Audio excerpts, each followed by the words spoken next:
It is January 23rd at 6 o'clock, and it is 6 o'clock. So we will go ahead and start our planning board meeting, and we'll start off with the pledge. If you will please stand. Jared, will you start? Would you lead the pledge, please? I pledge allegiance to the flag of the United States of America and to the republic for which it stands, one nation, under God, indivisible, with liberty and justice for all. Thank you. A couple of announcements. The Turlington tract has been withdrawn. So if you are here this evening to hear the Turlington tract, you can stay for the whole meeting, or you can choose to go ahead and have a nice free evening.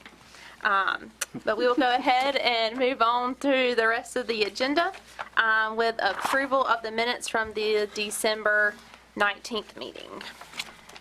Make a motion to accept as written. Second. Motion has been made and seconded for approval of the minutes from the December 19th meeting. Any discussion? All right, all those in favor? Aye. All opposed? Okay. All right, item 3 on the agenda is consideration of proposed revisions to the Johnston County Soil Erosion and Sedimentation Control Ordinance. So I'll ask Mr. Braston to come on up. Yes, thank you, Madam Chair. Members, good evening. So what you have before you is some text amendments, and you'll see there's a variety of those, and this is in relation to the county's ordinance on erosion and sedimentation control.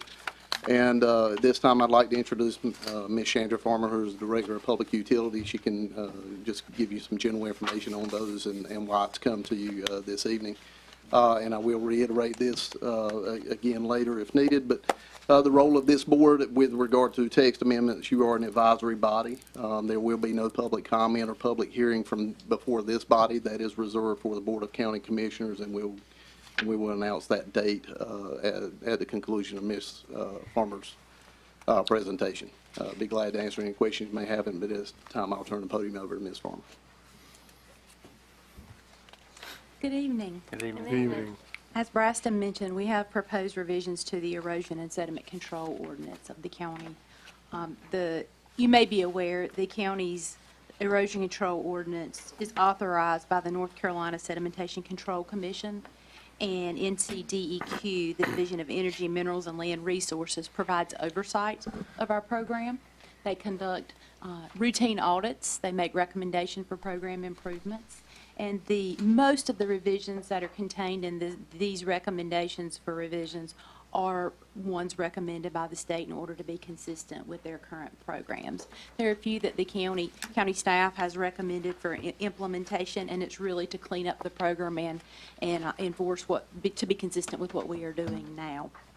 I'll be happy to go through any of those, but there's a brief list of the revisions, most of them, quite a few updated definitions. Those are all straight from the state, what they've recommended and asked us to implement. Some clarification regarding exempted activities, updated plan submittal and review requirements, the process to transfer the plan approval from one applicant to another. This is very important to the state to ensure this is legally transferred from one entity to the other. Updated inspection requirements, updated sediment basin design requirements. That one is straight from state requirements. Some additional compliance tools, and what we mean by that is means for the county to ensure enforcement. What we ensure is when projects move forward, plats are recorded, COs are issued on projects, we want to make sure it's in compliance with the ordinance at that time. So we maintain those measures to hold plat approvals and hold COs for building permits to ensure we have compliance. Of course, there's also the measure of NOVs and civil penalty enforcement if needed. Very rare that any of that has ever occurred. Well, that's just an overview of the revisions. If anyone has reviewed them in detail, I'll be happy to answer any specific questions on it. We do have these posted on our website, and the Board of Commissioners will be holding a public hearing on March 4th at 10 a.m.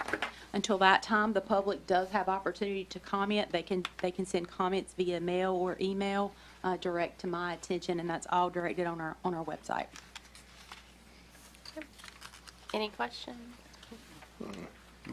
Can you give us just a brief overview of what the clarification of exempted activities is? The exempted activities was,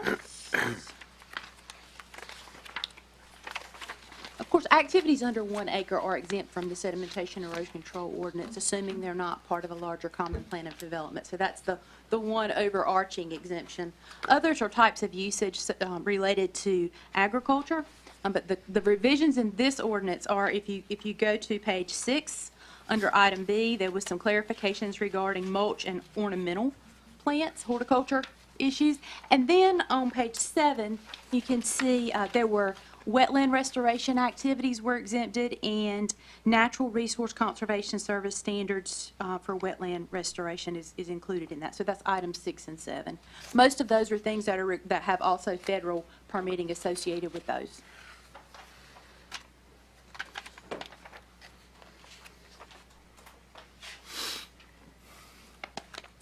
Any other? Anything under 1 acre doesn't need it, is exempt. That's correct, as long as it's not part of a larger common plan of development. For example, a subdivision, the overall subdivision is subject, but then the single-family lots are also subject because they're part of that larger common plan of Right. development.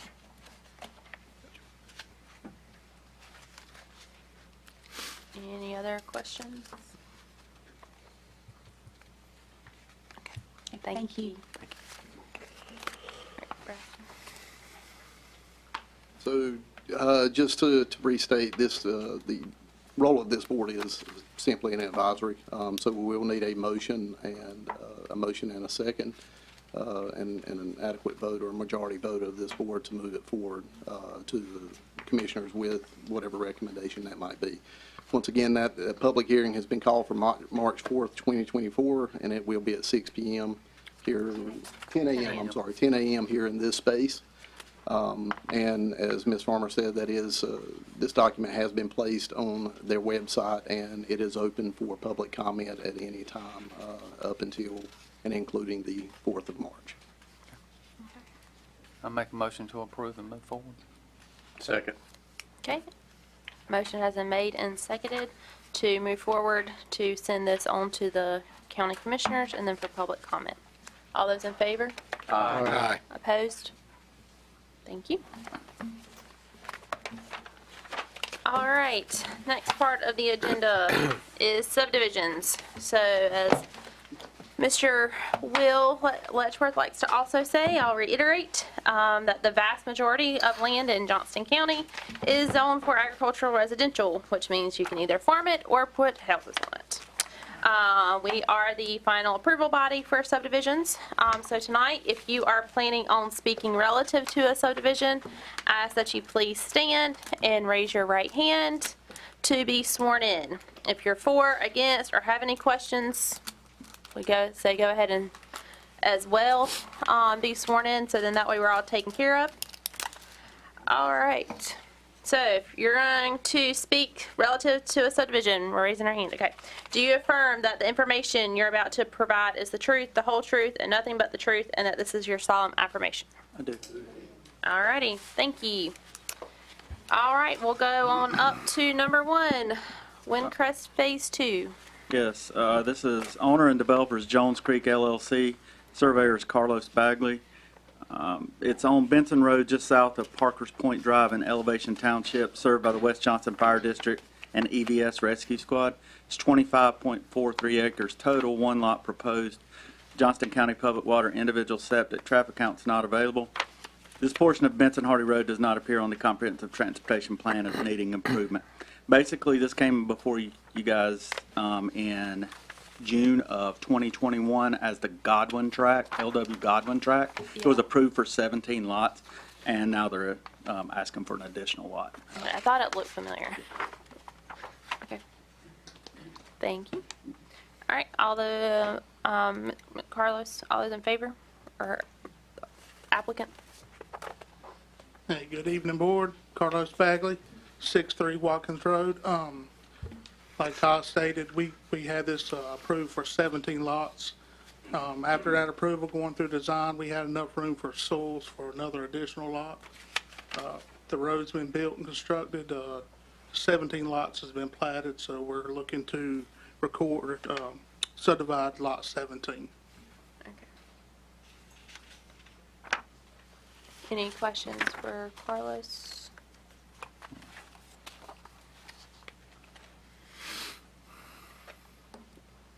Okay, thank you. All right, anyone who has questions or anyone else related to Windcrest Phase 2? Okay. Bring it back to staff. Staff recommendations, preliminary approval subject to the conditions and requirements in the staff report.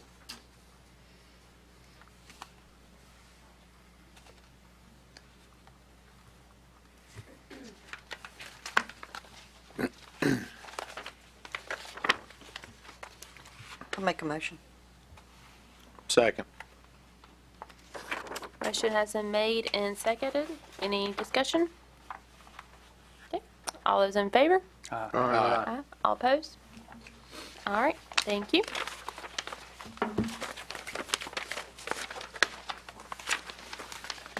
Next up is Bagley Road Track. Its owners are Jenny Woodard Life Estate and Edward Vince Woodard remainder. Developers Cloudbreak Investments LLC. Surveyors Adams and Hodge Engineering.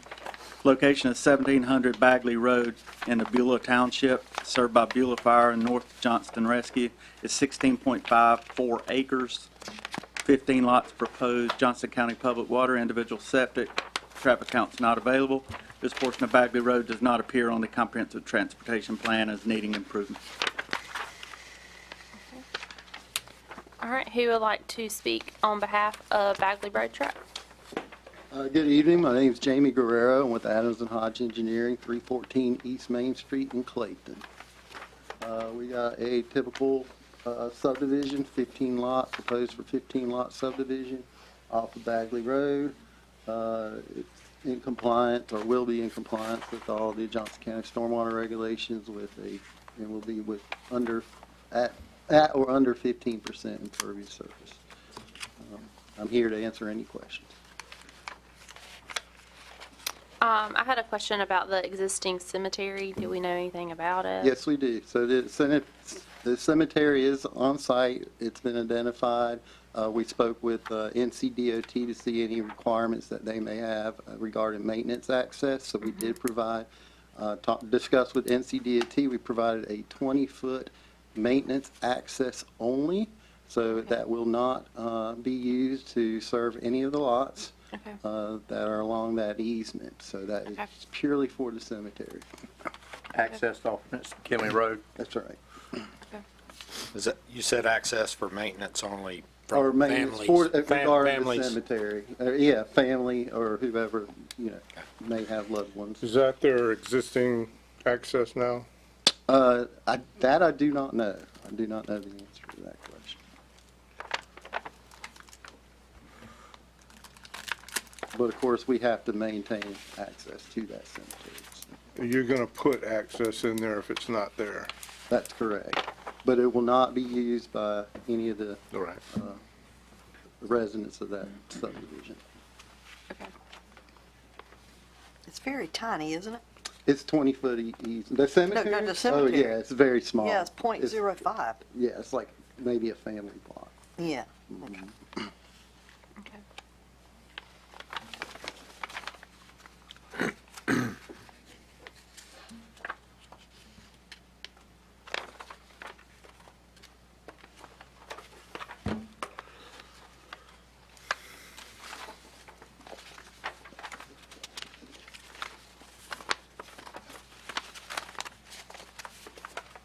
Is there already a driveway for the cemetery access on Princeton Kinley Road? Oh, it is. Okay. Okay. Good chance to do that.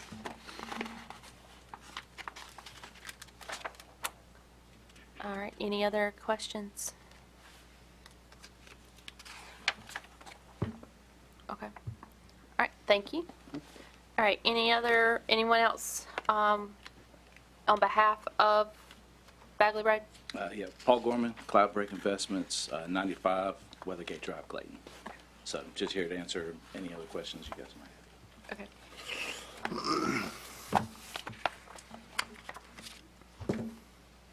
Okay. All right. Stick around just in case. Right. All right. Okay, anyone with questions or opposed to Bagley Road Track? State your name and address for the Josh record. Gibson, 3220 Princeton Kinley Road. Okay, April Gibson. thank you. Thank you. Yes, we don't oppose anything. Matter of fact, the cemetery they're talking about, it's our driveway that we had to do an easement to that goes in there. We actually maintain that land that goes in there to drive down to that cemetery. Okay. Our issue is, a few weeks ago, we went to go build onto our house. And we've been here for over 20 years. We went to go build onto our house, come to find out, our house, apparently our boundaries are not correct that we thought. So this subdivision will be on what we thought was our boundaries. I have called for a surveyor to come look at it, but worst case scenario, what I wanted to do was see if we could possibly get some of that, just a few feet of that land, just to make the boundaries right. Or if not, that back lot there is going to be literally at my back door. What lot? Literally. What lot number? Do you know? I'm guessing 12 or 9. It's that triangle one right there. What, Okay. oh, the Oh, big 8. long back one. Yeah, the long Okay. back one. Okay. So that's what and so we came here to basically see if we could find out, get a name and number, so if we could talk to someone about that. Because we did not know this when we bought the house, because there was property back there that got removed. But see, I've got a barn, a fence on part of that property that's been there for 20 years, and a shelter. And see, our house had burnt down originally, and we rebuilt the house in the same spot. And that all got approved by the county. So we just assumed everything was our property. They also logged them woods about 10 years ago, and there was a triangle cut from the log, so we just assumed that was the triangle that it was our property. And then when we got this, and then of course, when I went to go build this room on my house, they're like, you're pretty much on your property line. You can't even, and I didn't understand it because I was just replacing my porch with a room, and I couldn't even do that. So we were just trying to find out who we can talk to make it right. Okay. All right. That man right there. Okay. Man in the green shirt. Okay. All right. Okay. Thank you. Oh, thank you.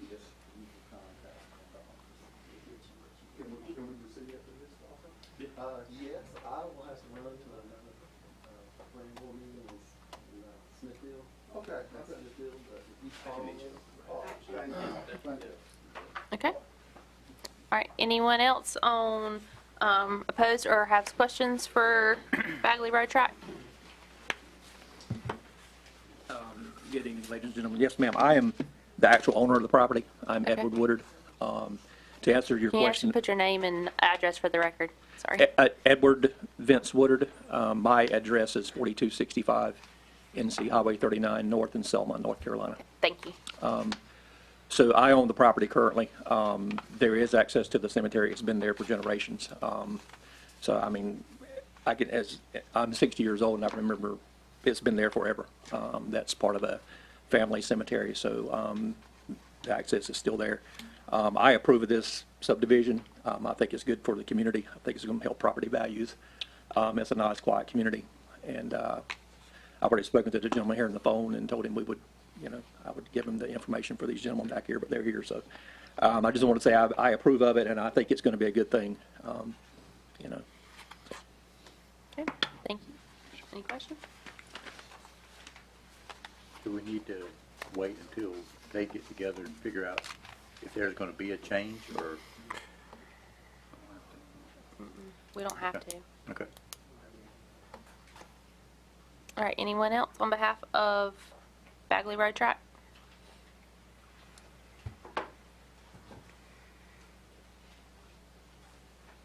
My name is Linda Williamson. I live at 3264 Princeton Kinley Road.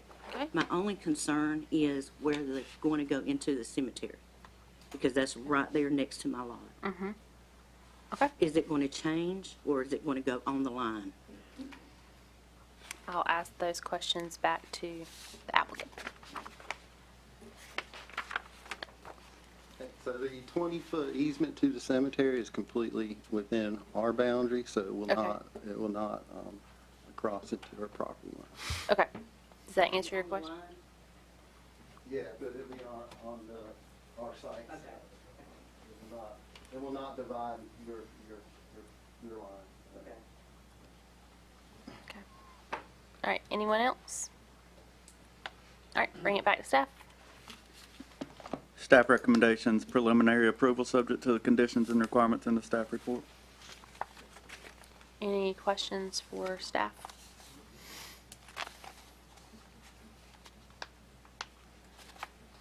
Okay. Make a motion to approve. Second. Okay. Motion by Mr. Sasser with a second by Mr. Crenshaw to approve Bagley Road tract. Any discussion? All right. All those in favor?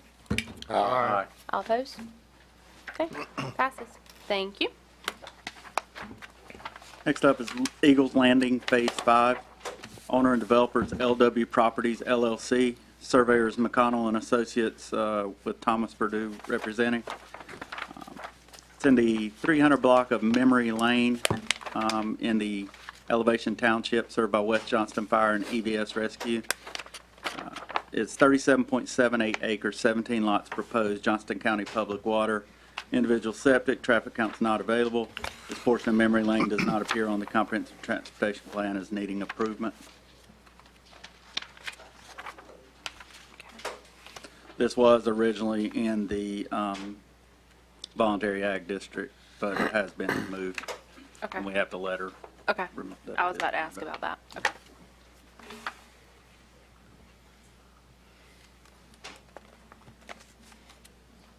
All right. Any questions real quick from staff or for staff? Okay. All right. Anyone for the applicant for Eagles Landing? Yes, my name is Thomas Purdue, 302 East Church Street, Smithfield. Okay. Thank I'm you. with McConnell Associates. I am the engineer, professional engineer, not the surveyor. Okay. For the site. This is a 17-lot subdivision serviced by municipal water through Johnston County with individual septic systems on each side. Okay. Yeah, answer any questions you may have. Okay. What is Lot 1S going to be used for? That's my question. That depends on if there is enough suitable soils on Lot 1 to use that as either repair or an initial septic lot. That is a non-buildable lot, that we reserve just for septic. From Lot 1? From Lot 1. Okay. Correct. Is there already the 50-foot easement that's part of the proposed Road A? Is that already Yes, cut in and that there? has been recorded, yes. Okay. Is it paved already? No. Or okay. So that's what she's asking. Has that been recorded on the two properties that you don't own? These are Right. two additional private properties that you're buying right away from? Yes, that has been recorded, yes. Okay. Okay.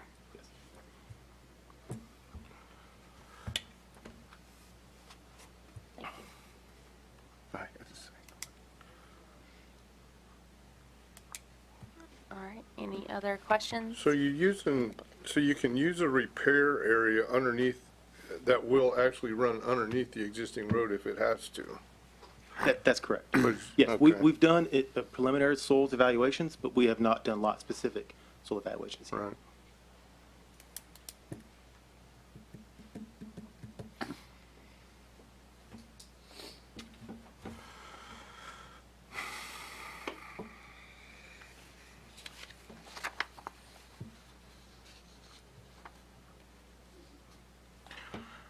Any other questions for the applicant? Okay. All right. Thank you. All right. Anyone else on behalf of Eagles Landing? Okay. All right, anyone opposed or has questions for Eagles Landing? Okay. All right.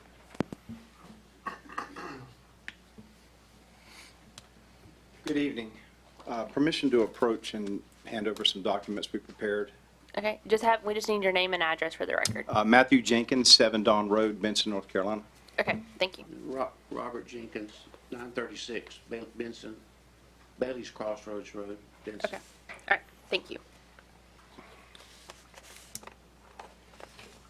I have these in, so here's what we're going to be talking about, and then I have these labeled as what we're going to be referencing in. Perfect. Okay, thank you.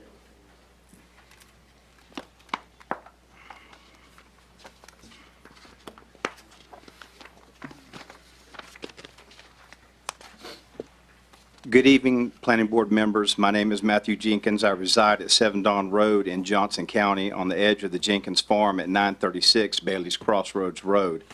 I am here representing my parents, Robert and Charlotte Jenkins, who own the Jenkins Farm, established in March 2006, which is part of the Johnston County Voluntary Agricultural District. Their property is one of the properties that borders the potential Eagles Landing subdivision Phase 5. First and foremost, our family is not opposed to subdivisions, but we are opposed to losing what we have worked so hard to build. Our family farm is being partially damaged by the actions of the pre- and post-construction of this potential subdivision. Our concerns and questions are as follows. The stream that runs off the property and joins our proposed subdivision property, is this a blue line stream? Was the clear cutting for Eagles Landing subdivision Phase 5 and adjoining properties approved? If so, was the clear cutting approved across the existing wetlands or waterways? Was the crossing of the waterway approved by the Army Corps of Engineering? There was a case around May of 2022 involving the Helen Stevenson tract where the clearing that was completed before, the clearing was completed before it was approved. This resulted in a denial from the Johnston County Planning Board. This case referenced Chapter 14 of the Johnston County Code of Ordinance to Land Development. We are concerned about the sustainability of our family farm and the quality of life on this farm. Our family has already been impacted by the pre-development of this potential subdivision. When the adjoining properties were cleared, the company doing the work laid logs through the waterways to get across. The logs disrupted the flow of water, causing floods onto our backside of our bottom hayfield and onto the property associated with the potential subdivision. To this day, this field is still flooding. Please reference the photos that we took yesterday, which is attachments 1 through 13 of what I handed you earlier. Also, please note that these photos were taken after a period of severe to moderate drought. So imagine the situation that would occur if we had extensive rainfall or hurricanes. The damage it has already caused is keeping us from utilizing this field for its purpose of growing hay and cattle grazing. The field is planted in coastal Bermuda and has been used to help feed our cattle during the winter months by feeding out the baled hay. We also use this field as a rotation field during the summer months to promote growth. We are no longer able to utilize this field due to the possible dangers it poses for our cattle and the fact that we can no longer utilize the fencing that is in place to retain the herd. A portion of the proposed subdivision property consists of BB and RA soil types. BB is defined as a seasonally high water table and drains poorly. How is this going to coincide to the direct flow of runoff water from the proposed 17 new homes into the existing waterway, as well as the water increase to our family farm? Please reference the soil analysis map that we provided. Mr. Chang Zhang, an environmental specialist 2 with the Raleigh Regional Operations Section Division of Water Resources, has reached out to my family in response to our concerns and is scheduling a site visit to the clear-cut properties to evaluate the water issues we are currently observing. Please reference the letter from the DEQ, which is number 15. After the clear-cutting process was completed, the North Carolina Forest Service required the logging company to come back out and try to fix the waterway issues by removing the log bridge that they had used to cross the waterway and gain access to the proposed Eagles Landing subdivision Phase 5. Are there any documented violations associated with this? The easement for the proposed Eagles Landing subdivision Phase 5 goes through Miss Antonia Martinez's property. Around 2016 to 2017, a septic tank was installed 10 feet from the single-wide mobile home's front right corner. That's attachment 20. Septic tanks are generally 4 to 5 feet in width, which potentially puts this tank too close to the easement. And my question for that is her septic tank at least 25 foot from the easement? With permission, Ms. Martinez, please reference the pictures of the 50-foot easement that are attached, which is 16 through 18. She let us take some pictures of her property. How close can a dwelling be to a public road, and is the easement in compliance with that tolerance? Why wasn't this easement used during the clear-cutting process? If they used this easement, wouldn't that have saved the wetlands from being damaged? Safety for our family is a top priority. In years past, we've dealt with trespassing and theft to our property from the Turlington Acres subdivision. With adding another proposed 17 lots, this could possibly increase the threat of safety to my family and other families surrounding this potential development. Lastly, this proposed subdivision is almost exactly 1 mile off of Aquila Road at the end of Turlington Acres. Turlington Acres only has one ingress and egress. In case of fire or an emergency, wouldn't the lack of accessibility be a public safety matter? In addition to our concerns, we would like to read and submit a letter written by Mr. David Blackman and Mrs. Marie Blackman. They reside together at 100 Memory Lane, which is connected to the potential subdivision of Eagles Landing Phase 5. Madam Chair? Yeah. I would strongly advise against that, since they're not here to represent themselves. Okay. Testimony is supposed to be provided in person. Okay. With that said, Madam Chair, we also have a signed letter that she wrote. You can allow them to provide that to you. And Okay. you can do it in the manner in which it's entitled. Okay. And that letter is attachment number 19. Okay. Thank you, board members, for your time. Okay. Thank you. I had a question. So the pictures that show the water in the field, was that was not there prior to the logging? Is that what you're contending? It's every day it gets worse. Could you move to the microphone? We have people listening online. Could you move to the microphone? No, it wasn't there. It's getting worse as the days go by. Okay. Thank you. And that drainage, the logs they put in ran horizontal with the creek, which compounded the drainage issue. So when the Forestry Service came out and had them remove those logs, but that's all they did. They just removed the logs.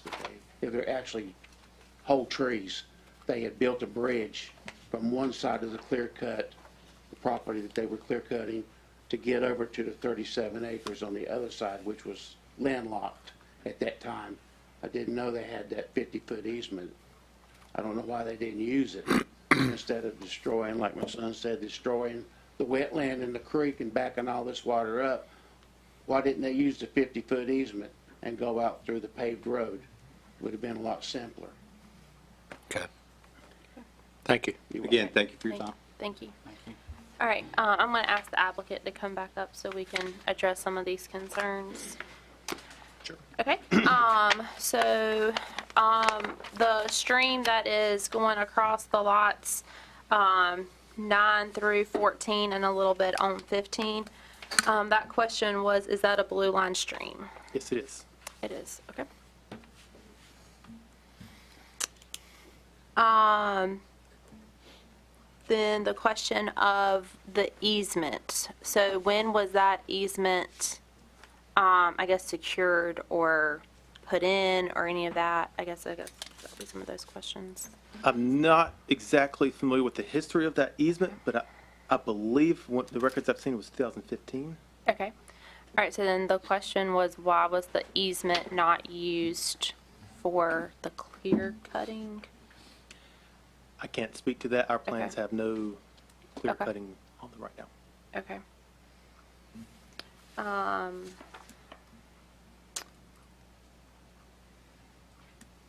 Okay, and then that would be a question, I think that would be more for staff. Okay, anybody else have any other questions for the applicant? When was the clear cutting done? I was not aware of a clear cutting when that was done. Okay.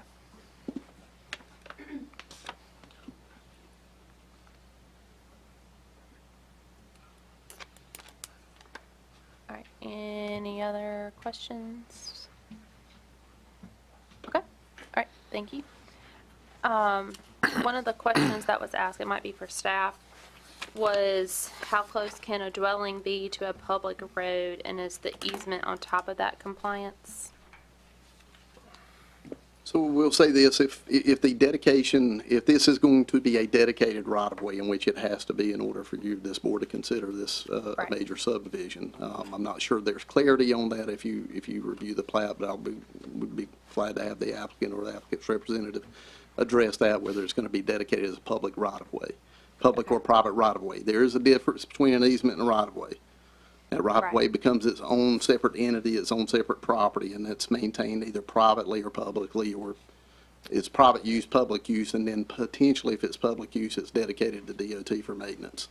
It says 50-foot public right-of-way. So that's first concern. Number two, obviously, it cannot go on top of a septic system. Right. That would be a concern, and that would have to be investigated by either environmental health, or that burden is actually on the applicant. If it cannot, they would have to find an alternate route, and if this was approved, that alternate route would have to come back before this body for approval. So just keep that in mind. With regard to the manufactured home that is on the site, that is being shown on that separate lot as you come to that dogleg turn, that building, that structure should maintain 20 feet from the edge of the right-of-way. Okay. And is there a septic tank distance from the right-of-way? That was my Or just question. that it was my doesn't cross follow-up. it? Typically, it's 10 feet from any property line, but that is my understanding of it. I'm not qualified to give you that answer, as that would have to be an on-site wastewater specialist or a septic installer, or a licensed soil scientist. Okay.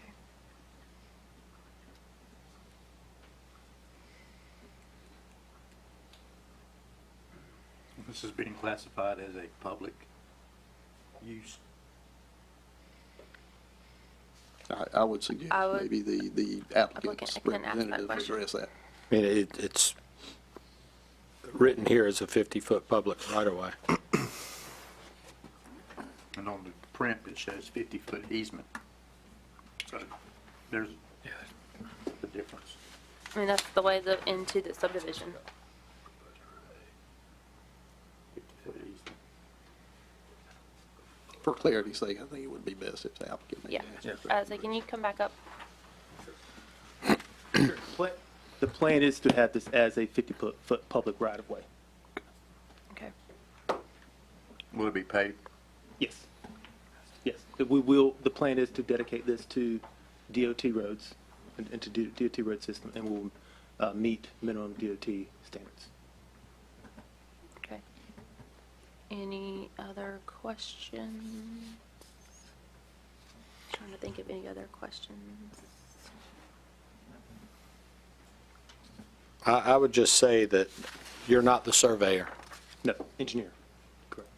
Seems to me like the surveyor could have answered a lot of these questions that are being brought up tonight, Could have. As well as the property owner. as well as the property owner. I'm concerned with that lack of So you're, information. We do. so you're saying that this land was clear cut before you purchased it? You haven't started anything on this property, as far as developing it or I'm not aware of any Because I any noticed changes you were to the site. surprised it was already clear cut. I'm not aware of any work that has been done on this site.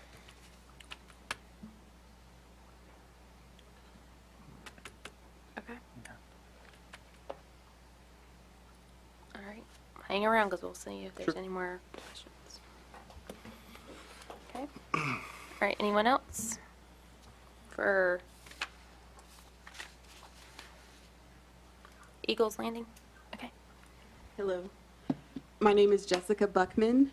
I'm at 100 Memory Lane. My parents are the property owners, and they were the people that the other gentleman mentioned he had a letter for, but I was able to come tonight, so I can, I've discussed with them their concerns, and I'm able to portray them. For the record, the clear cutting happened in October 2022, because I went on a trip and we had lots of fields and forest, and then I came back and it was completely gone. And I was gone for about a week. So, my parents have two major concerns for the proposed subdivision. One, the land was perked during a major La Nina year dry spell, and during El Nino years, the South experiences excessive rain. For the properties around us, during very wet winters, water runoff is much increased. It flows directly downhill into our ditch and then our pond. So we're at 100 Memory Lane. The back half, we have 11 acres. The back half is all wetlands, and we have a pond right between, we have house, property, pond, and then protected wetlands. The leach fields for this proposed subdivision during El Nino year winters greatly increases leach field failure, and this can cause a range of problems from sewage backups to groundwater contamination. Not only can these issues be unpleasant, but they also pose health and environmental hazards, and we're greatly concerned about the water contamination flowing downhill onto our property, which the bottom part is classified wetlands. It will greatly impact the quality of not only our pond, but also possibly the wetlands.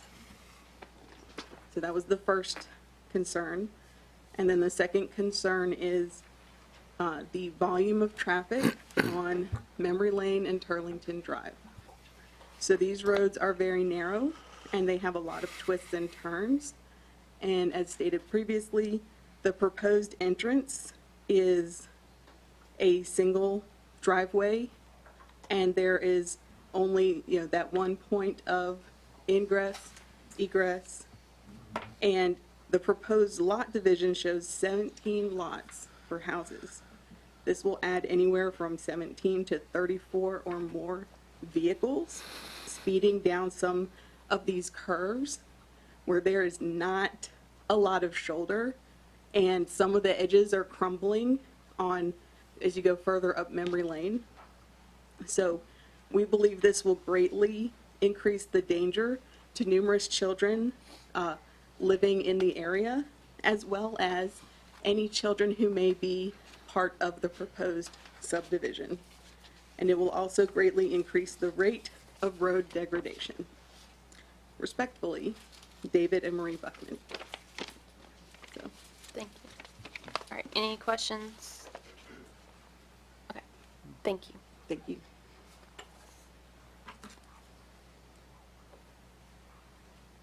All right. Anyone else?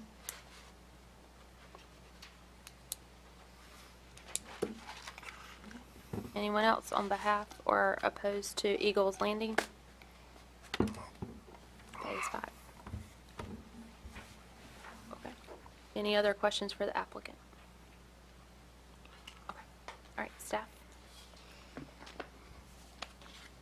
We did see today that one thing that we would like to see addressed was the access, fee simple access to the open space.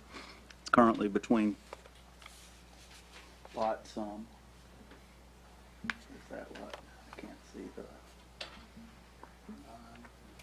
Yeah, with 9 and 8, and would prefer to see that between 7 and 8 to avoid going into the riparian buffer. Other than that, staff recommendation was preliminary approval to the subject to the following conditions and requirements as it meets the minimum standards at this point.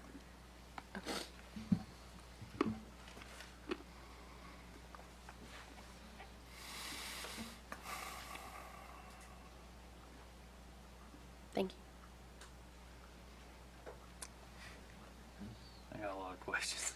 Okay, all right, go for it. No, I do too. I think, you know, there was a lot of concerns brought up, and I think for me is, you know, some of the stuff that was discussed about the offset, and I know that, you know, environmental health may have to look at that, or based on the applicant may have to have someone look at that. That's concerning. Also, you know, some of the runoff to a neighboring adjacent properties is to have some clarification from, you know, pre and post runoff for the subdivision, and I'll stop at that one.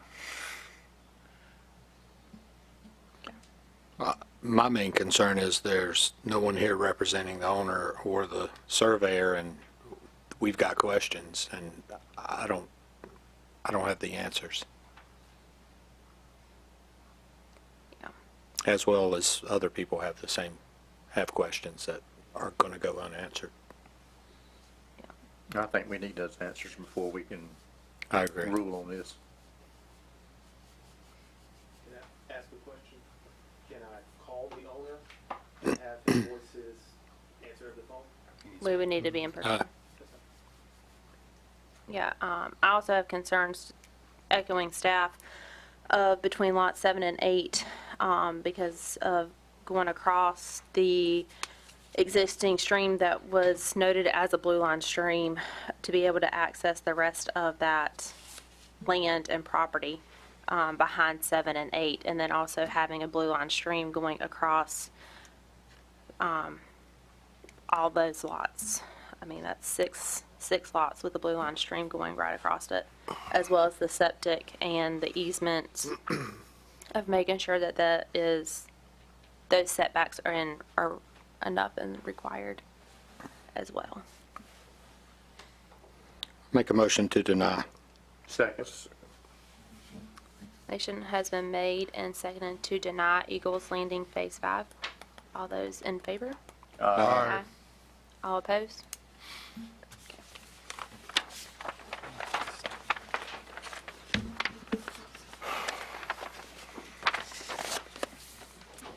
Hatcher Road.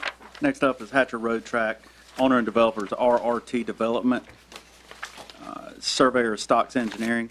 It's intersection of Hatcher Road and Bailey Boykin Road in the micro township. It's Shoe Hill Fire District THS Rescue Squad. 64.52 acres, proposed 46 lots. Public water, individual septic. Traffic count for Hatcher Road is 200 vehicles per day.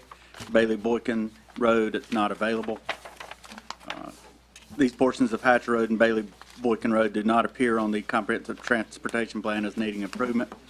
This parcel is not within the environmentally sensitive area. However, a floodplain appears on a portion of the parcel.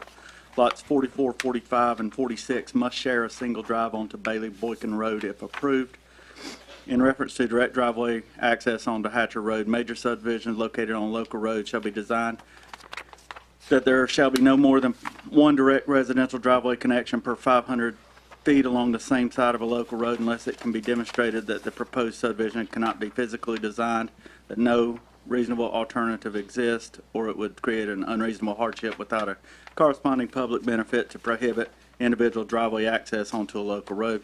Also from the Johnston County Land Design Manual, developments creating 4 or more lots where no easement exists and where the parent tracts have direct road frontage, an easement shall not be allowed. The development must dedicate a right-of-way meeting the requirements of this section. A waiver may be allowed if determined by the planning board that in pursuit of this section a hardship is created upon the property that provides no benefit to the safety, welfare, and quality of life to the public. Thank you. All right. Who is here on the applicant for Hatcher Road? Thank you. Good evening. Ethan Averitt representing the Stocks Engineering and Developer, 801 East Washington Street, Nashville, North Carolina. And as Todd mentioned, the discussion that staff and developers have had with this is the unique situation of this parcel of that appendage that's kind of in the corner of Bailey Boykin and Hatcher Road. And the instance of even if we cut that off and say that it's not part of the development, it's still a legal lot of record. And so we have presented two options, and if it's okay, I will pass these out just to give you a zoomed in view of these four lots. Thank you. Thanks, sir. Just so you're aware of the discussion that was had. So you've seen it. But the first option that we actually submitted to TRC was to have all these lots served internally and avoid the roadfront driveway. But as staff discussed it, they'd prefer, and we prefer that we not have this shared easement across the frontages of these three lots of 43, 44, and 45. And so then we came back with the, I guess, blue option, which is the shared driveway to serve 44, 45, 46, 43 will be served internally off of the Main Street A. And then we have sent this shared driveway option to DOT, and they have preliminarily approved the location of the Main Street entrance and the shared driveway for the three lots, since they do have the 500 feet of separation, and it has the appropriate separation from Hatcher Road. And the developer is willing to do either option, whatever the board sees fit. And so I'd be happy to answer any other questions you have about this or the remainder of the subdivision. Thank you. Any questions so far for the applicant? So what you gave us is the proposal. The shared driveway Or- was the preference of staff, and that is what we have submitted on the map that you have, which is a shared driveway to serve. That gives us 500 feet between driveway entrances. And that shared driveway will serve lots 44, 45, and 46. And 43 will come off of Correct. Street, Road A? or Street A? Internally, yep, that's correct.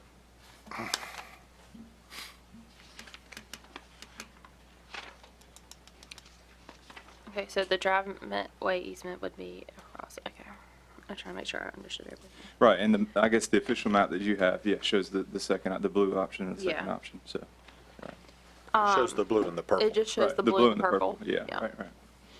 But this road is going to connect to Street A and service. Is it connecting here to the street? That was the first option that we submitted to avoid the roadfront lots, I guess, access. But the, I guess, shared driveway to serve the three lots was the preference of staff and what we discussed as being a better option. And so that's This lot's driveway, this would disappear. correct, Okay. yeah. Yep, so on the, I guess, the actual plat map that you got, that you received in your packet, that's what's shown. So Right. just wanted to discuss the two options that we looked at, so.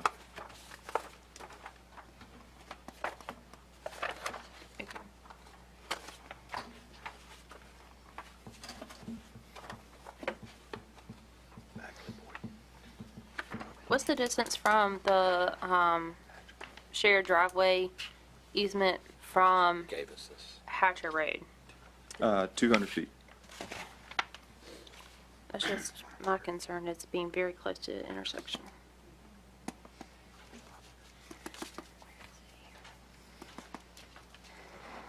Right, and it does meet the DOT requirement, and they have given us that preliminary approval, but, yeah.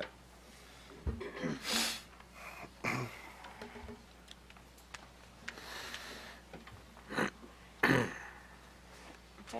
All right, any questions so far for the applicant?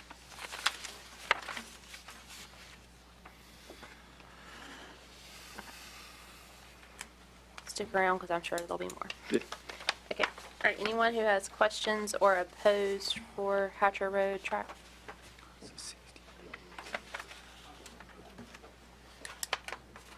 Okay.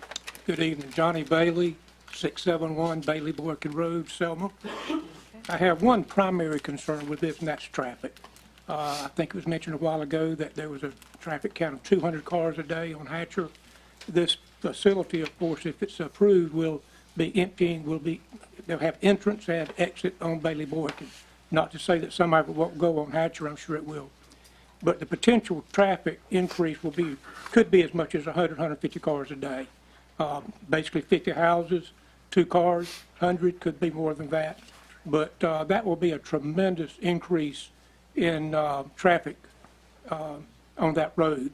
It's only 9/10 of a mile long. It's just a connector road, really, between Highway 39 and Hatcher Road.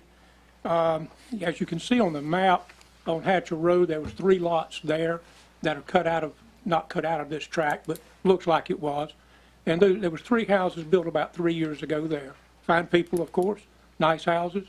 But even with those 3 houses, the traffic count on Bailey Boykin increased significantly. And so I can just imagine I have fears as to what this is going to do to Bailey Boykin Road. I was born and raised there, live there now. It's always been a quiet little neighborhood, and if this is approved, it's going to change, once again, tremendously.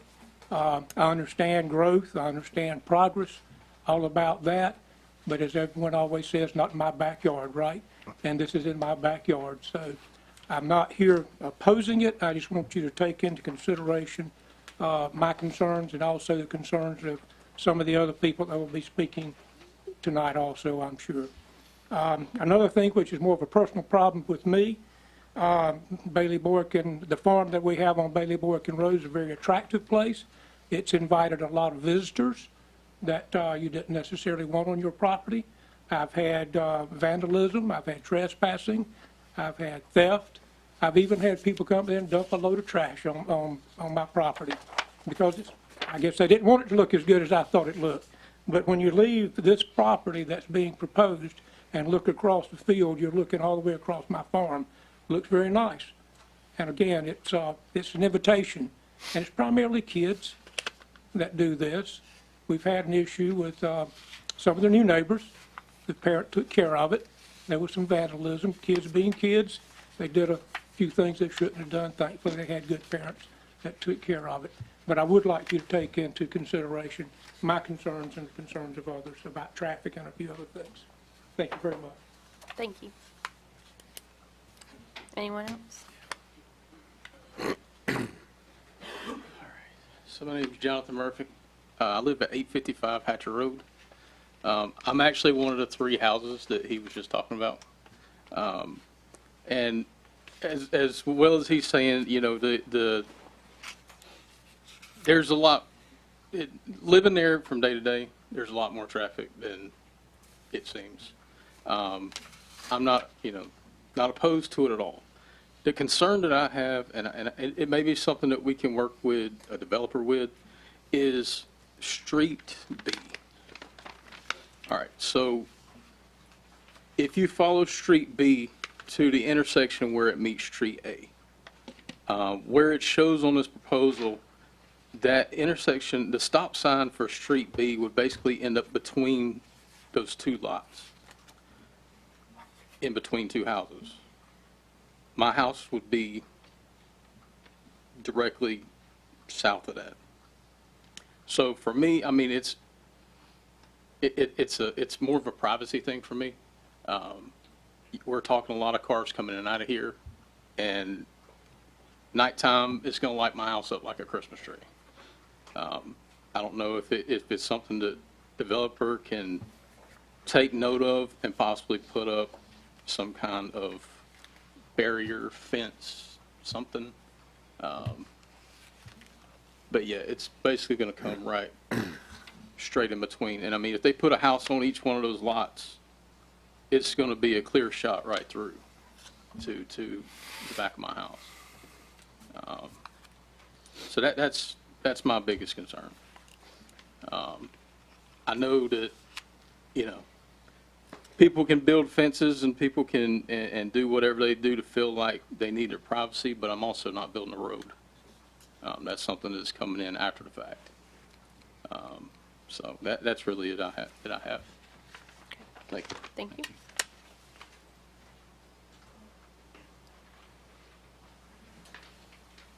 My name is Michael Miller. I live at 574 Hatcher Road, and I think we're all going to parrot some of the same concerns tonight. But primarily, after going around the neighborhood, it seemed to be that potential crime after moving to the area from a subdivision. I know we had many, and it was a subdivision out in a very quiet spot, about 10 minutes north of that, above Thanksgiving Fire Department, and we had plenty of times where there were break-ins, people, kind of smash and grabs in cars and stuff like that. And I think it's concerning to a lot of the homeowners and landowners around there that it's such a dark, quiet area that, it might invite some unwanted guests, as well as the traffic. If you go on the map, it was back to, it's probably about a mile down from Highway 39, going back about a quarter of a mile to 39. It's a bad curve that I live in, and with the amount of traffic that has increased over time already, the curve is 45 miles an hour. People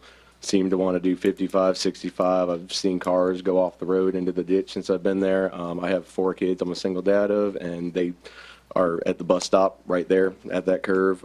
So the traffic increase is concerning too. I'm also not opposed to development. I understand I'm an HVAC guy and a plumber, so business and stuff like that is great. Especially being a dad, I can always make some money.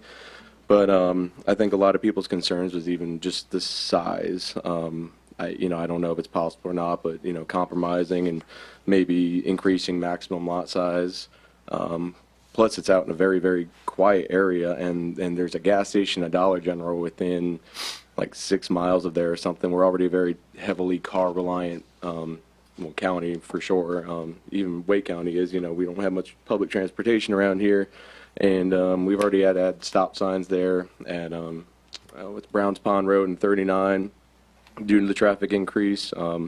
So I think a lot of that are concerns. If I may approach, and I apologize on the cover letter I wrote here. I'm not really sure how these work. I thought it was a rezoning request, so some of the information might be a little off. Again, being a HVAC guy, this is not my forte here, but I did get a petition. These are signatures of me going down. Signatures of me going down Hatcher Road and speaking to homeowners on the road, and those were all the signatures of people who had concerns, some way, shape, or form of what was on the cover letter, including just noise complaints, traffic, crime concerns, and yeah. Thank you, guys.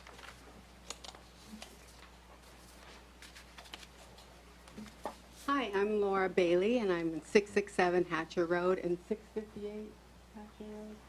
Yeah, our farmland, sorry. I'm from West Coast. Anyways, my husband's farm has been here 200 years, over 200 years. And all the concerns that everybody has, I understand, and we did get robbed also. So it's a shame that, coming here 15 years ago, I didn't have to lock my door. Also, let you know that Selma, our area, is one of the top areas to see the stars. And it's beautiful. Come on out and see it.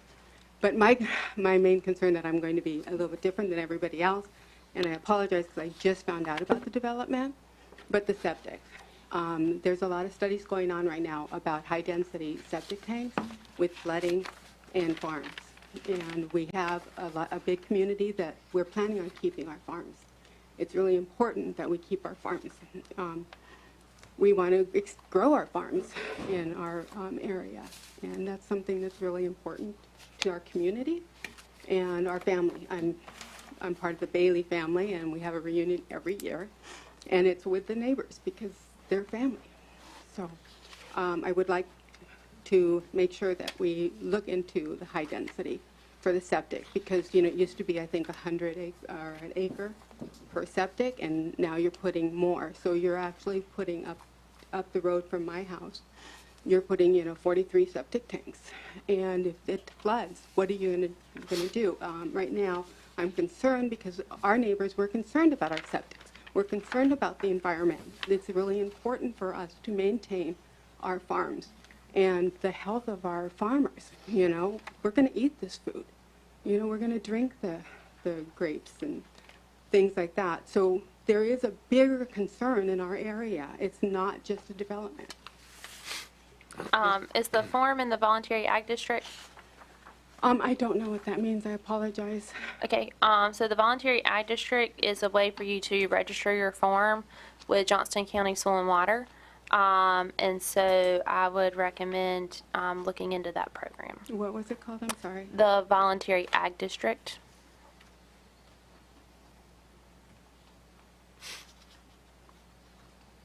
Okay. Great. Thank you.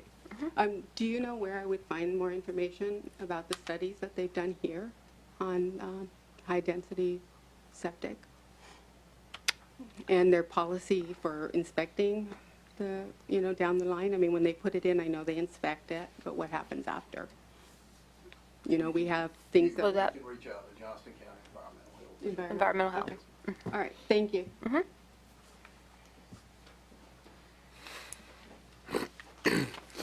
My name's Nathan Pretty. I live at 149 Bailey Boykin Road. I moved out there 7 years ago. In the 7 years that I lived on Bailey Boykin, there has been land cleared on both ends of the road. There's also been 6 houses built on that land, 3 at each end. Every time the land is cleared, it opens up our neighborhood just a little bit more. Every time a house is built, it makes it feel less and less quaint out there. I can see my neighbors, sorry, let me see. The proposed plan is to add 46 new homes directly across the street from me, putting the only entrance to development a mere 32 feet from the end of my driveway. Nearly tripling the number of the houses in the neighborhood. Currently, there's 18 houses on Bailey Boykin Road. I understand the need for progress. I don't feel that this much in this type of area is the answer. I don't know if it can be rezoned for 5-acre lots or 10-acre lots or what, but I feel that sticking 46 houses on a street that currently only has 18 is not the correct thing to do.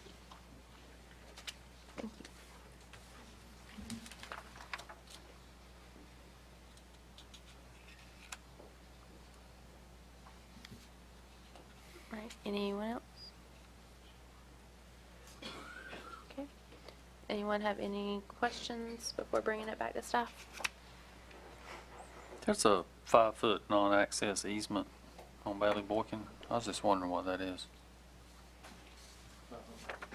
That is so that lot 43 does not have a driveway to. Okay. Yeah, so basically, the only place that they can access is through the 20-foot driveway easement. And I guess for everyone else, just to clarify, we have had the wetlands flagged and evaluated, and there are no impacts proposed to the wetlands on this area. And obviously the density is much less than 1 per acre on this tract. So yeah, if you had any other questions, I'd be glad to answer.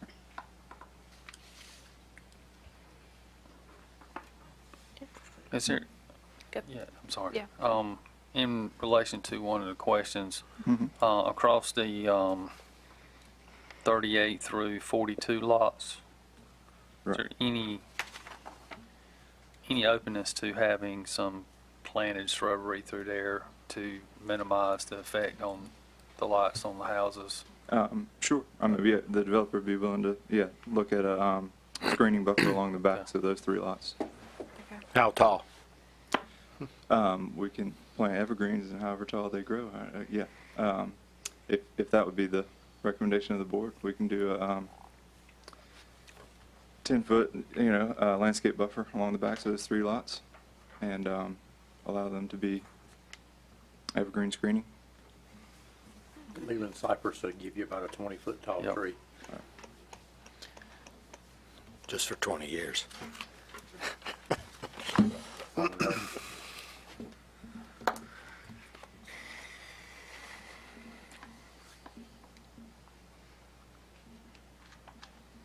Any other questions?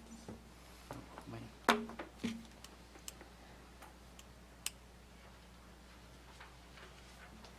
right, guess we'll bring it back to staff. Thank you, guys. Whenever whenever I made the recommendation, I didn't know there was 500 feet of driveway separation. It looked like it was close, so, but still, denial is the recommendation due to the direct easement onto Hatcher Road, serving those 3 lots. He did, he is correct that, and he copied me on the email from DOT that they would sign off on a driveway permit for those 3 lots. Okay, so to be on Bailey Boykin though? Yes, to do the one Okay. that is in your Okay, packet. all right, I was just making sure because I feel like we got 2 different kinds. Okay. Yeah.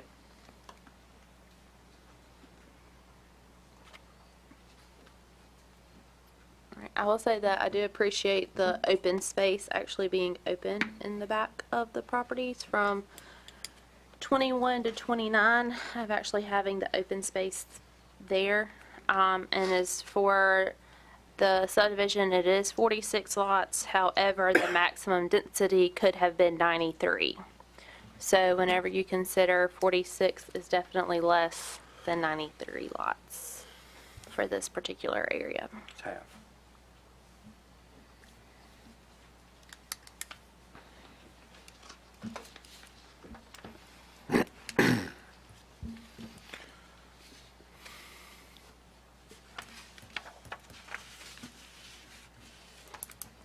One more question. I'm assuming, I don't know what that does. The property line across 15 through, 4 through 15, which is what is in front? What is to the west of that line?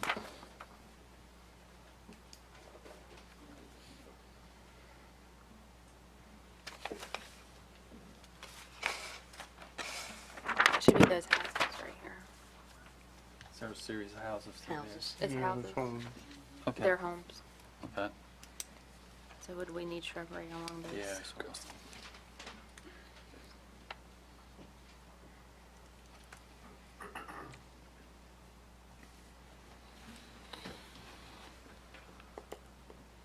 How many houses are right there that the property is going across or alongside?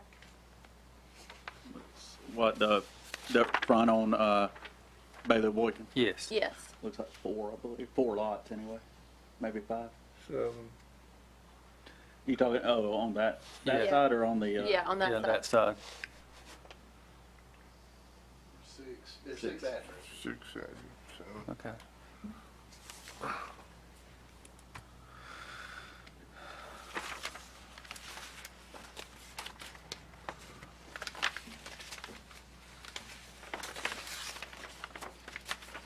Where was that petition at? Where was that petition? You got a petition. I was trying to make sure I had everything to give them. Oh, yeah, for okay, the okay, minutes.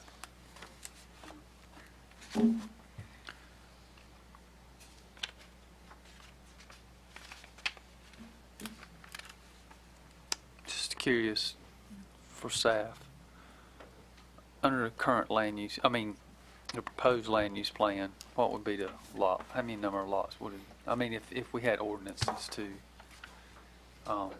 It didn't change. So this area currently is in accordance with our land use plan. The place type is basically rural living. So there is no density associated with that yet. It does talk about, just low, very low density. So that could be, that's somewhat subjective. right? We'll get into that as we get deeper into the ordinance revisions, but it is somewhat subjective. Because right now, it doesn't matter Correct. what part of Johnston County. Right. It's all the same. But it could be in the future, like rural could have Right. different recommendations or requirements than. Yeah, the 40 thought is that going forward with ordinance revisions, you're going to have a much more diverse zoning districts for residential as opposed to the singular residential zoning district we have now. Okay. But right now, that's not an ordinance.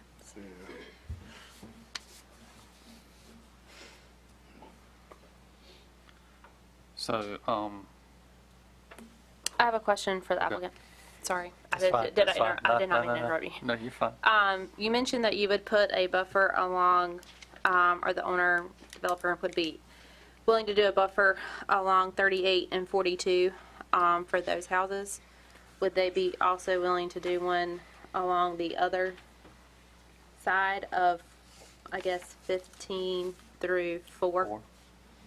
Can you put the map back up there? Of those six, since those are 6 houses on the other side of those lots? Talking about right here? Yeah. Sure. I mean, there looks like there's I some, mean, it looks like some there's screening something already there. Screening there. But yes, we have enough room to allow for a 10-foot landscaping buffer over there as well, yes. Yeah, the screening that's there, though, it looks like it's partially on this property, so it could be cut if. Right. But yes, we can dedicate a 10-foot landscape buffer over there, yes.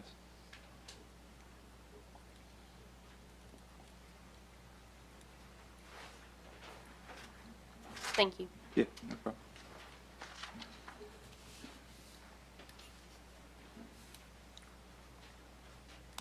I was just going to say that understanding the plight of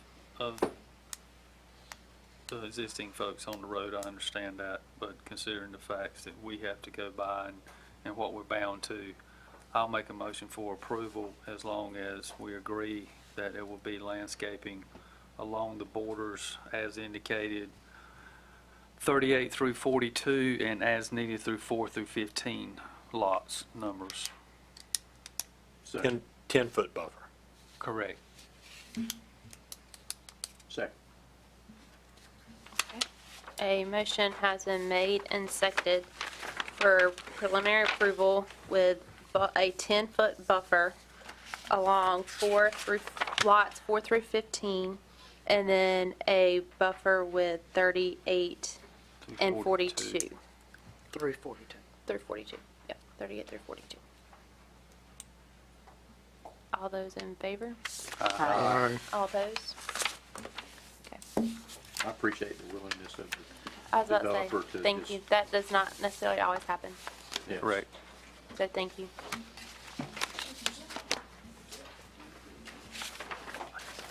Can we have just a 5-minute break real quick between rezonings? Okay, thank you. Thank you.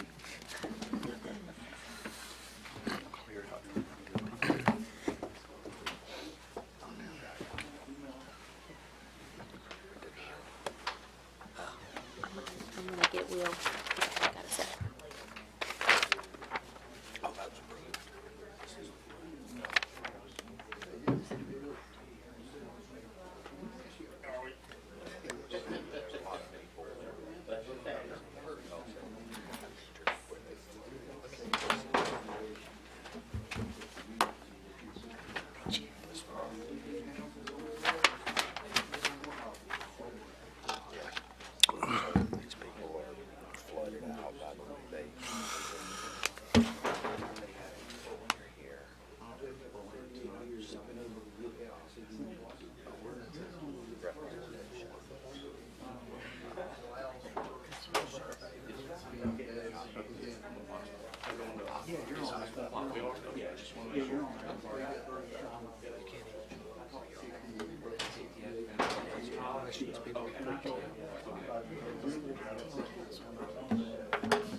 Oh, yeah, that would be hateful.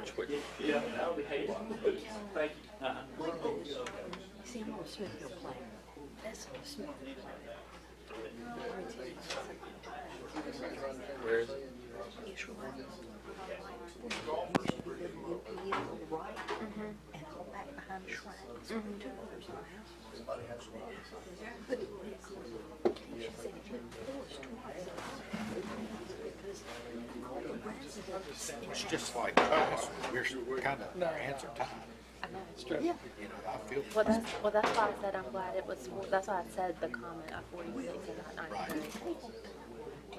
The developer and the builder met with those residents and agreed to do everything that they had requested, so they came back to it. They all came back to it. There's one of them that had been spoken to him because he was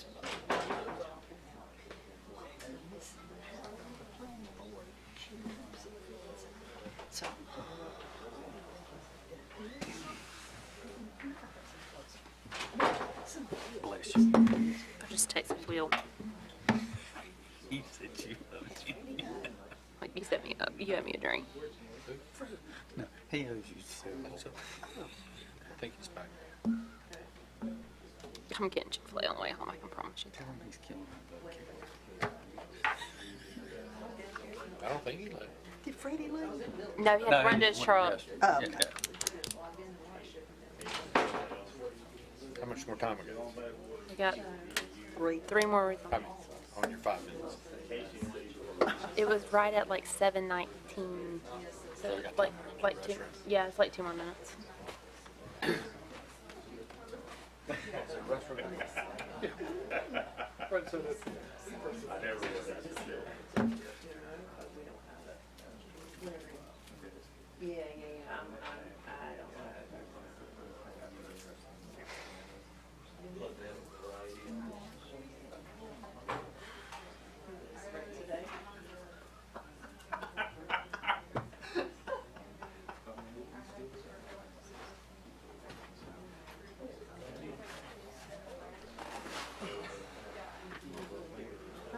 I wonder if we're gonna get backlash from Eagles Landing.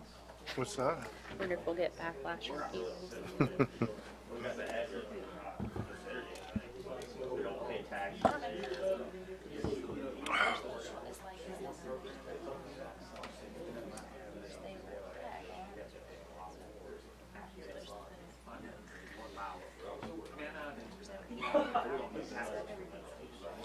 Yeah.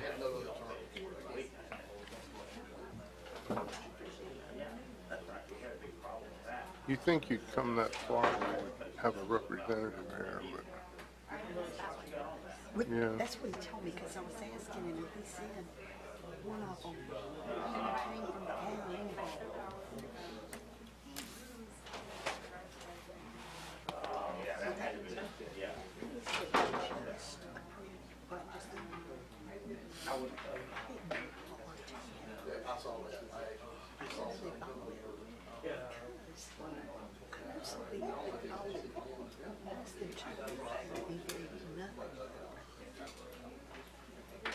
So, wow. Are we on the speaker right now? I just always put mine up. Put mine down.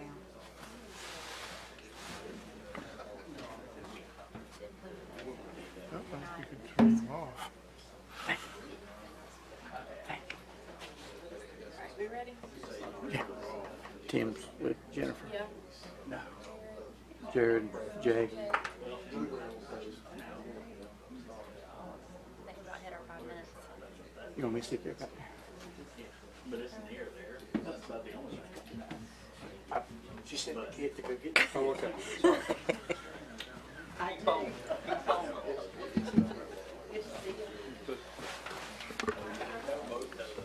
Principal's calling it to order. Well, it's already 7:30. Yeah, I know. I wanted to be out by 7. I definitely Well, was look, fine with look, it. we've been spoiled. Congressman Little's I not know, even here yet. I know. Do it. So Congressman Little's not even in his seat. Oh, Next month's looking good. Freddie, next month's looking good. Let's, or One reason only, the one y'all continued from last. just one? Nothing else got turned in. All right. We'll love go you now guys. to rezoning. Okay, first up is 2401. It's a petition to remove 1.84 acres located at 15, 25, and 35 Chester Lane in the O'Neill's Township from the environmentally sensitive area. Its owners Hornet Homes, applicants Hornet Homes, represented by Jonathan Andrews. Utilities and services are O'Neill's Fire and Clayton Rescue. This area is located within the designated rural living place type on the county's envisioned Johnston comprehensive land use plan. It's characterized by low-density residential development. I did put in your staff report the environmentally sensitive area district section, and there is also a couple of maps and a letter from Chandra discussing this for you. Okay. Great. Thank you. All right. Applicant.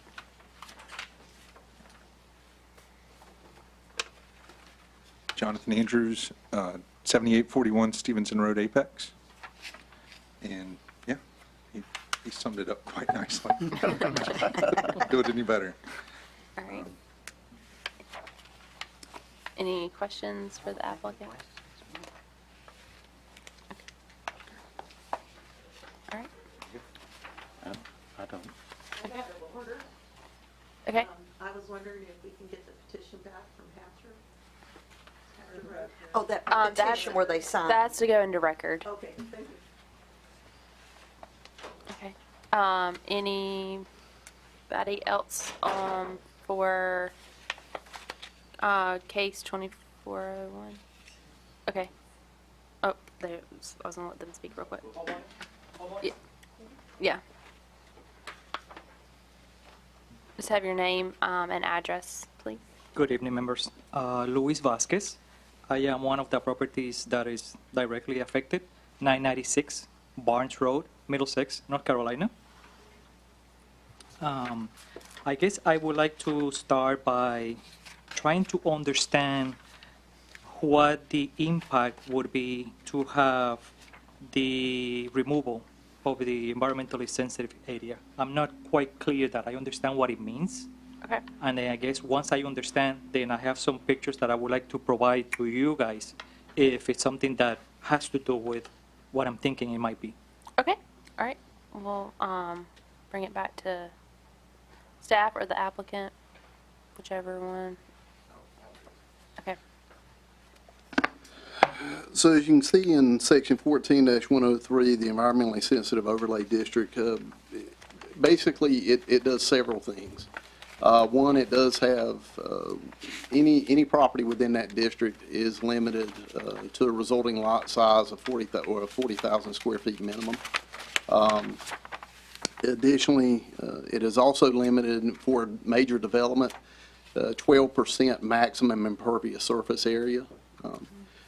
It also does limit development within floodplain, whereas we do now currently allow development within the 100-year, that regulatory flood hazard area, under certain circumstances and certain regulatory requirements, certain standards.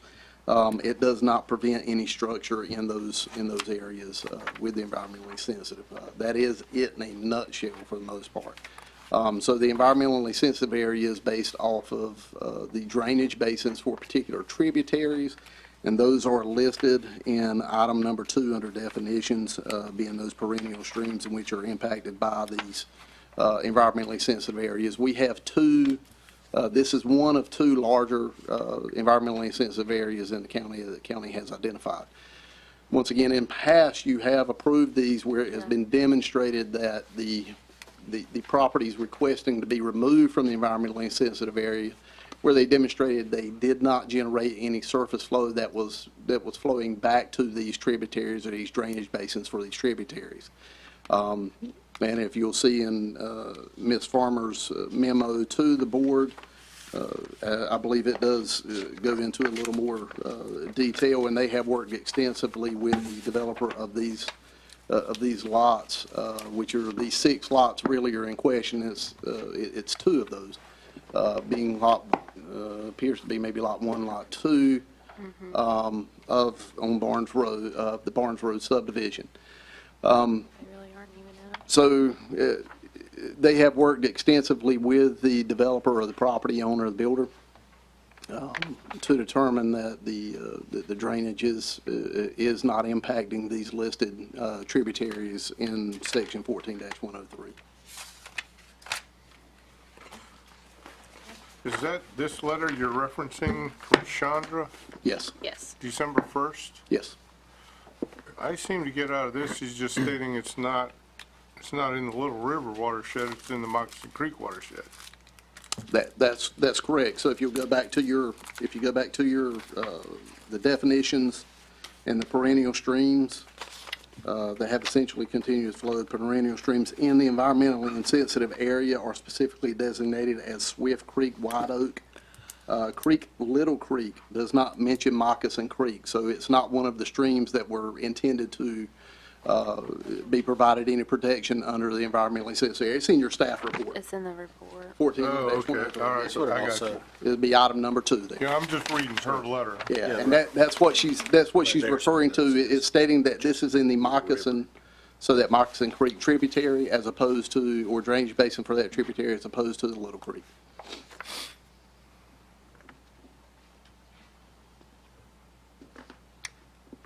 Any other questions for staff? Essentially, it's just changing the designation of which one it's in. It's not changing it.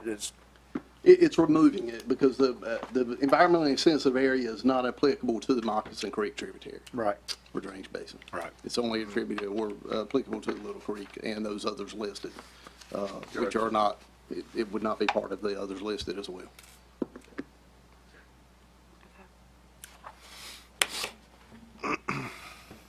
All right. Thank you. All right.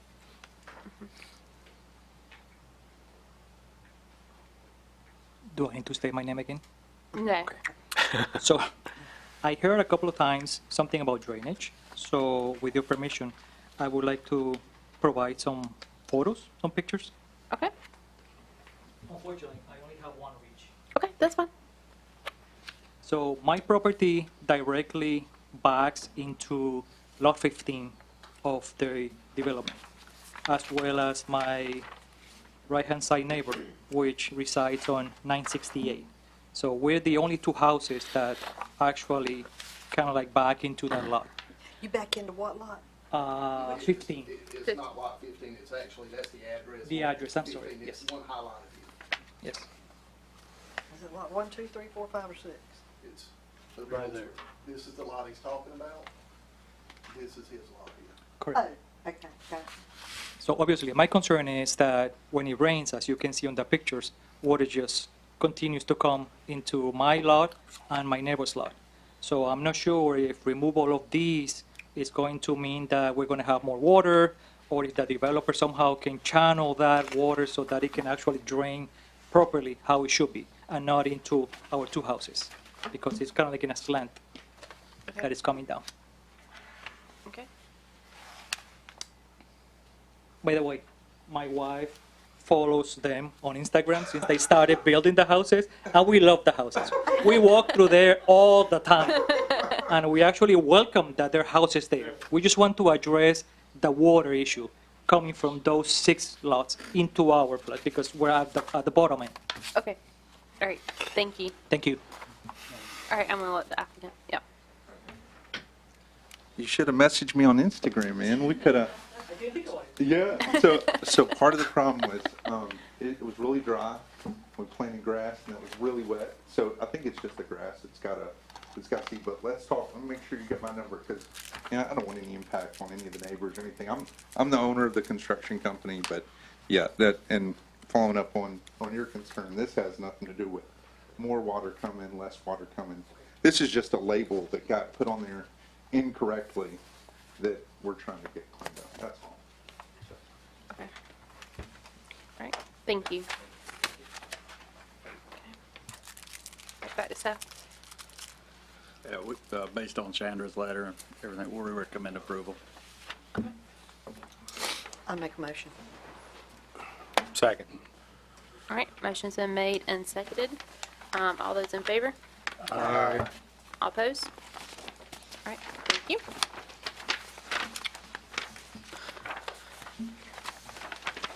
All right. Next up. Next up is conditional zoning case 2402. It's a petition to rezone 8.46 acres of a 39.43 acre tract located at 3509 Crocker's Nub Road in the O'Neills Township from agriculture residential to general business conditional zoning. Owner and applicant Stanley Hall. Conditional zoning request is electrical, lighting yard, and equipment storage for Duke Energy Contractor. It's served by O'Neill's Fire District, North Johnston Rescue. Existing land use is zoned AR and is vacant land. Surrounding land uses are zoned AR and used for those purposes. Traffic count for this portion of Crocker's Nub Road is not available, and it does not appear on the comprehensive transportation plan as needing improvement. This area is located within a designated agricultural area, place type on the county's envisioned Johnston comprehensive land use plan. There were 8 notices sent out to adjacent property owners. Okay, thank you. I just have one thing, I didn't tell that last applicant about going to the county commissioner I'll meeting. make sure I email Okay, them tomorrow. thank you. I realized that as soon as they walked out the door. Right. Okay, thank you. Okay. Thank you. All right. Anyone here on behalf of 2402? Okay, I'm here. Good evening. I represent Mostech. 1160 Country Club Road, Roxborough, North Carolina is my address. Sadly, Stanley Hall landowner couldn't be here. He had a family emergency. Todd Moore was reached out to, covered that. He went over it very well. As of our plans, just to rezone it for our use of storing equipment and lighting materials for our Duke Energy. We're a contractor for Duke Energy. I did have one question that wanted to be brought up. We are planning on putting a chain link fence around, anywhere between 5 to 6 feet in height with barbed wire across the top. This is about 1,500 feet off the road from the right of way of North Carolina State Road 2112. We saw something about there's a vegetation requirement around the portion of the fencing, and we're just curious with it being that far off the road, is that needed, being that far off the road, or what is the requirement for vegetation if it is? Pulling up okay, thank you. I was trying to pull it up.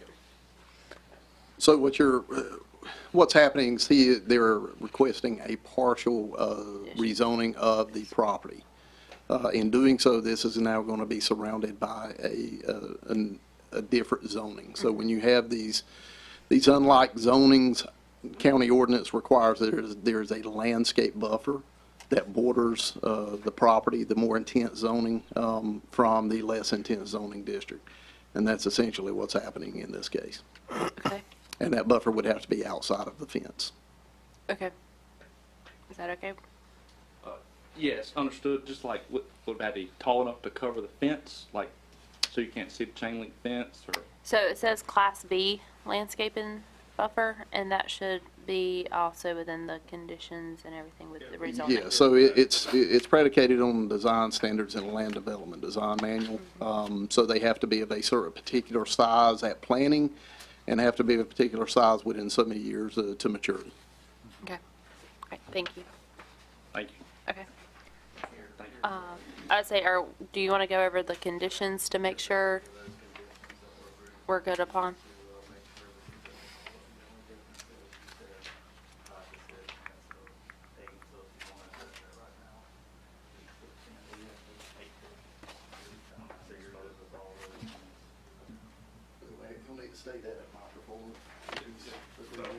Okay. Yes, sir. I confused 5 to 6 foot fence with an 8-foot screen fence top of barbed wire. I apologize. Okay.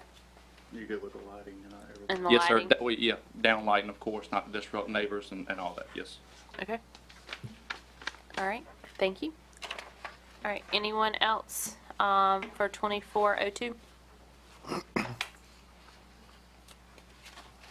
Okay. Back to staff.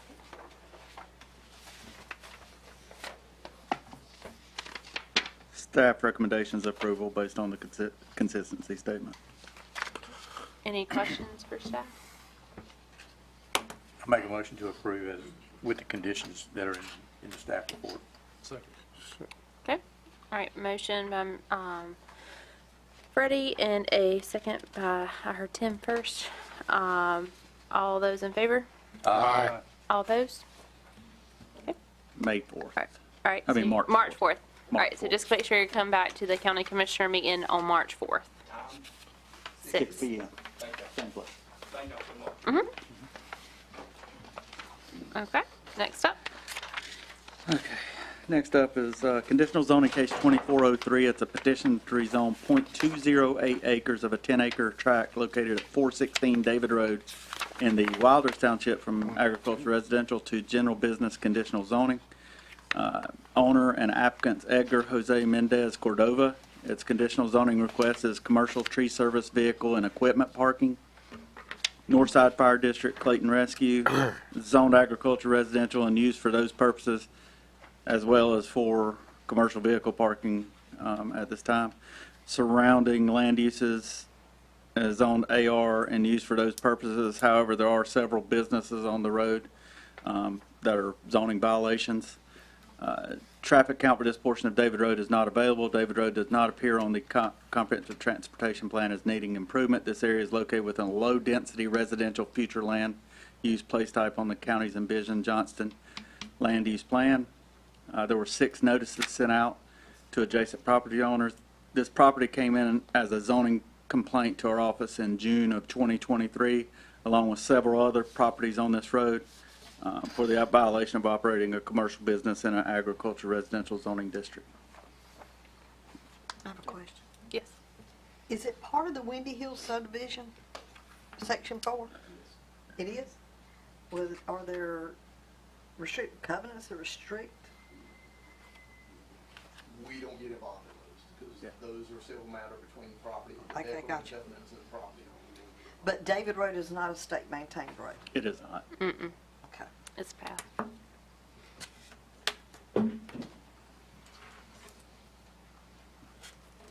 Any other questions? All right, who is here on behalf of 2403? Good evening, everybody. My name is Calvin Mendez, and I am Edgar's Jose Mendez Cordova brother, and I am here representing him. Okay. Just to answer any questions.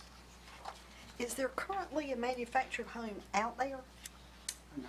Oh, so you're gonna, this map that I'm looking at is proposed what you're gonna do? Yes. Mm-hmm. Okay.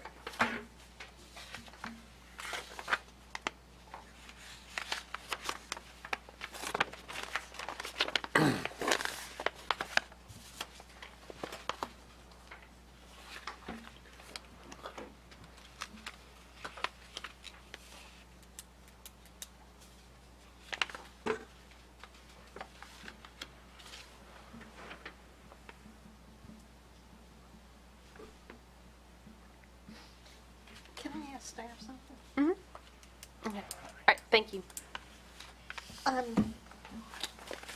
Can we rezone that small of a tract .20 Yes, to that's far. business, even when it's not contiguous and in a completely You're adding residential? extra galley. Yeah, so there's, obviously with any rezoning, one of the concerns is gonna be spot zoning. That's what I'm. The other concern with regard to this particular request is the matter that we have multiple properties, and I've highlighted those in red. These are all multiple properties that within the last 6 to 8 months, they have been sent notices of violation for improper land use. Essentially, they're running businesses or operating these as businesses in a residential development, some of them while not even living on the property. So that is the concern. This was developed as a residential neighborhood, and staff has concern over establishing a precedent by rezoning for What is the commercial use. road over here? Wendell Road. Okay. Mm-hmm. And where's the applicants? At the very property? back. At the very back of Back. the court, on Yep. the Okay, cul-de-sac. number 1. Yes. What, has anybody, I'm just curious, and you may tell me David has not got anything to do with this, but has anybody done anything on the others to cure their problem, or no? So on number 2 there, the in blue, in the blue bubble, that to date has been rectified. That is the only one, I believe. There is a violation between those two at the end, though. Yes. That's a working violation between the 2 in red at the end. That is currently in violation. Number Number 5. 5. Yes. The one that he mentioned just to the east of that is rectified, that is vacant now. Okay.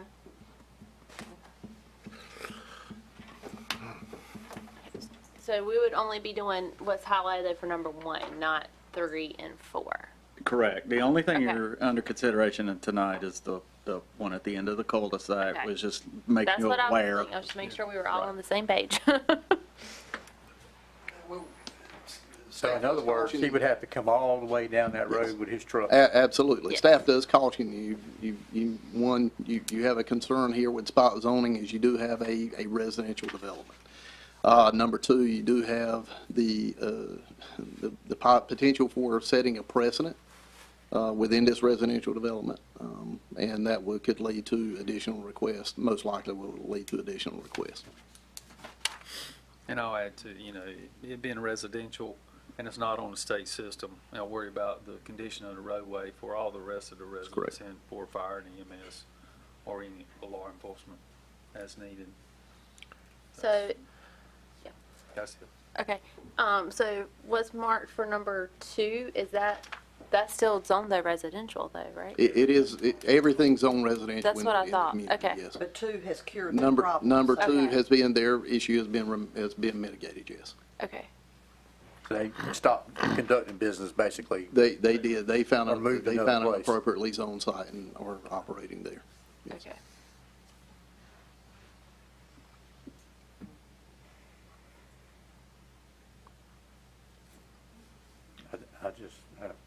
I can't see putting everybody else in. I think we have some more people. Yeah. Yeah. Okay. All right. Okay.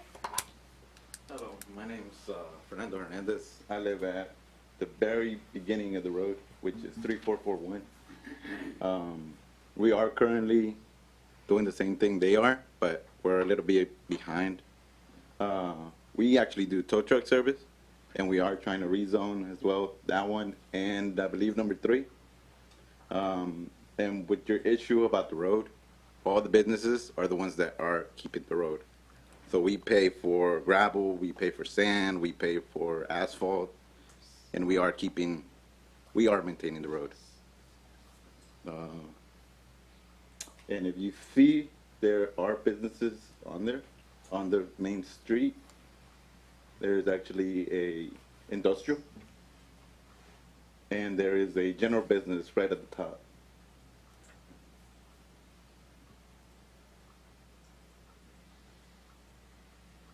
About a mile down, there's also another general business and light industrial. And I mean, we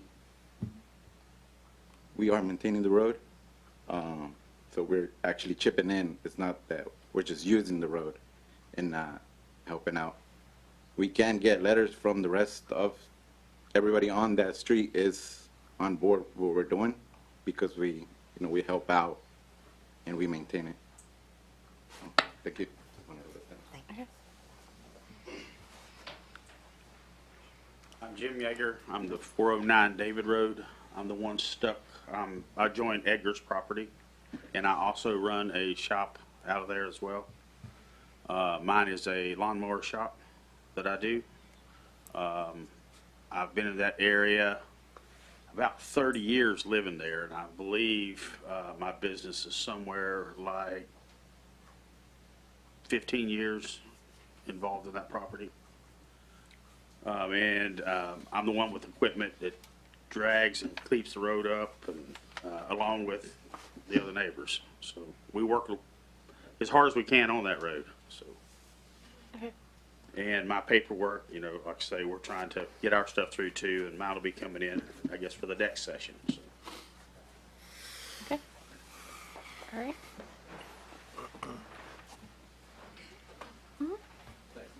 Hello, I'm Charles Wesley, and I don't live on David Road, but I do live on Deer Tracks right over.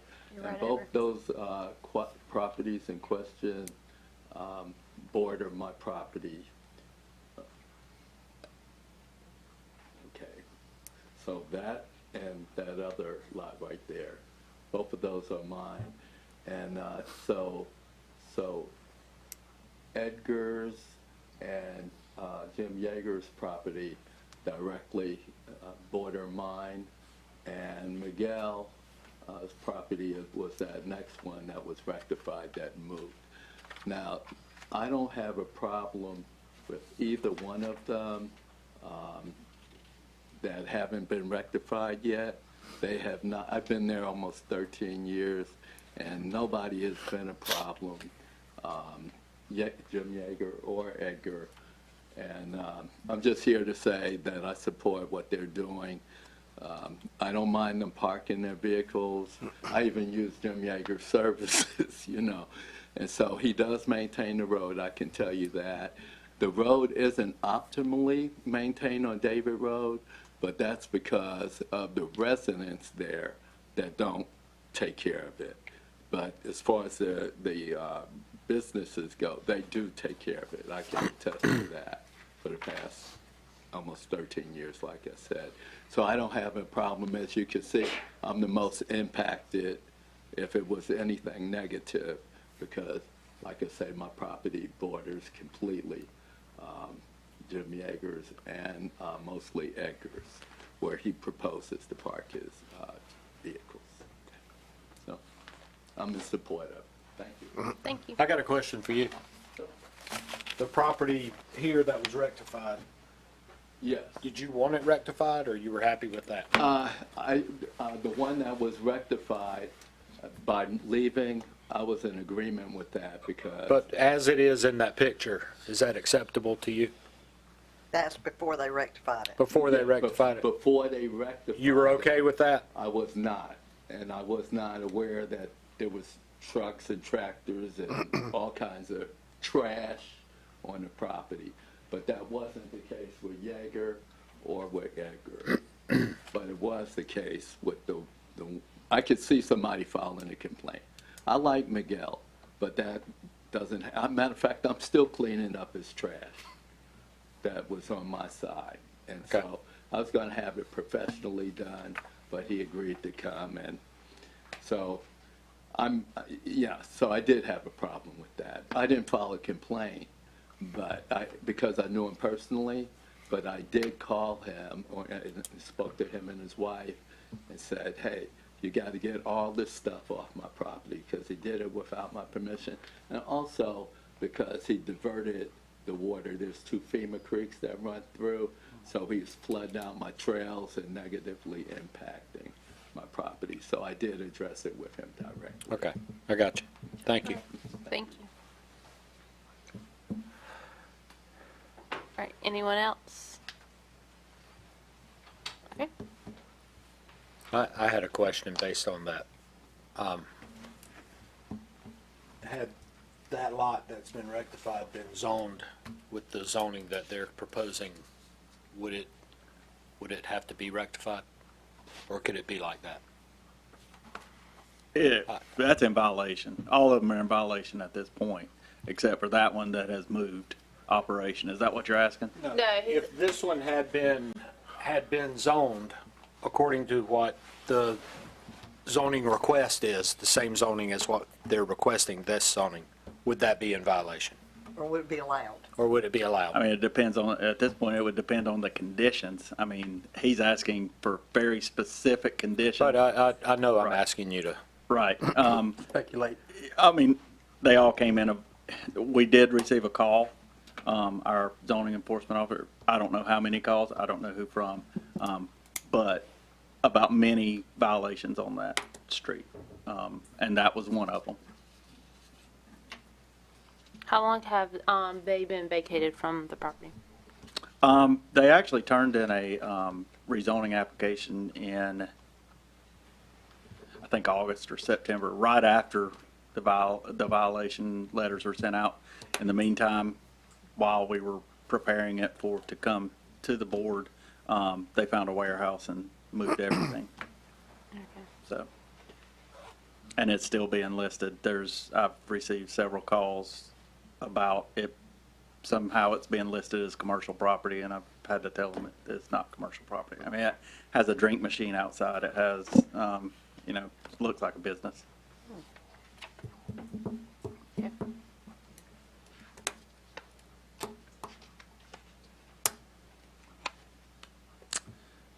You ready for recommendation? Yes. Staff recommendation was denial based on the inconsistency with the comprehensive land use plan. Continued violation of the property. Also, David Road is not state maintained and it is in very poor condition that can be made worse by commercial vehicle travel. I have a question, and it might be more for the applicant. Is David Road is there an HOA that was set up to be looking after David Road, or what agreement is on that as far as all the residents? There is not an HOA. There is not an HOA there, and like the other residents said, everybody just try to keep the road maintenance and try to keep it as good as we can, but no. Okay. Did you want to follow up on that? Okay. So originally there was a plan put forth when we came out there originally and bought that property. When the owner that made the subdivision passed away, it was turned over to some folks that lived in the neighborhood to continue on and make up an HOA, but there was never anybody that could agree upon what happened, you know, who was going to do what. And all those folks have passed away since too, you know. So I think in the end, I'm the only original owner left out there. And I was just a kid when I went there, so. But I think that's how that went originally. There's nothing in writing or any agreement. Originally there was, But no, as of now, there is no not. longer. And the folks that are there now, the original people that were there, they're the ones that didn't want to help with the road or have the HOA for one. So it's the newer folks that's come in here that are actually helping us with the road. Would you know if you are in violation of restricted covenants? Sorry. I'm thinking there's no active HOA. Yeah. That has nothing to do with HOA. Restricted covenants I don't know. would be recorded. You don't have to have an HOA to have restricted covenants. So you don't know? No. When we bought our property, it was told to us that it was zoned unrestricted agriculture. Yeah. And that's all I know about it at the time.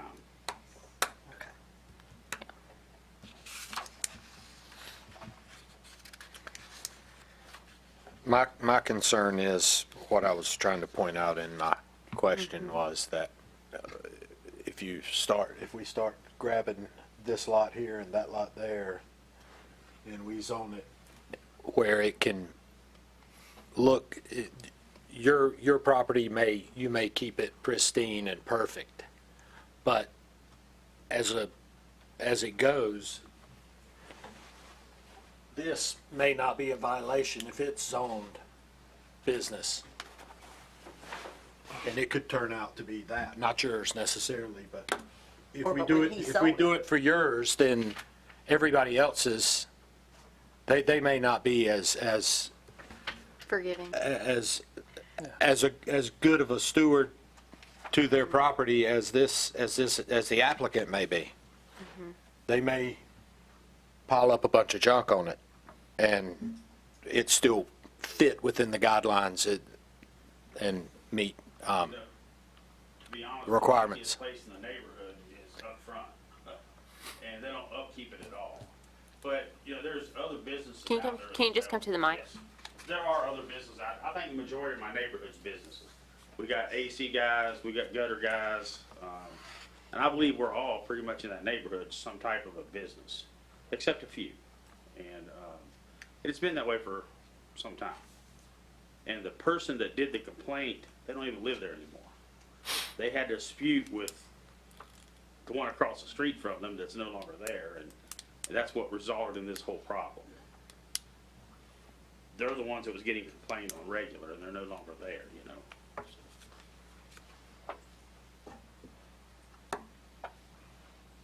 Thank you. Thank you. Thank you. So, I have a my struggle is, I understand the business is you're trying to make a living, trying to, do what you need to do to, prosper and feed your family and all the things you do when you're trying to, maintain a business.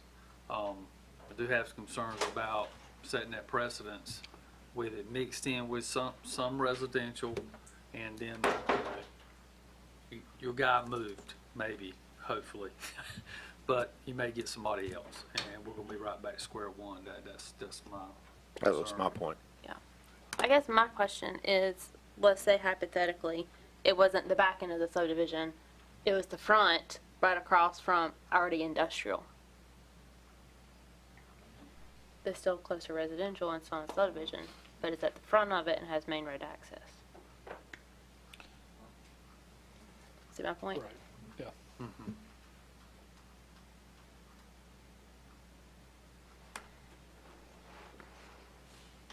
and the guy that started it has moved.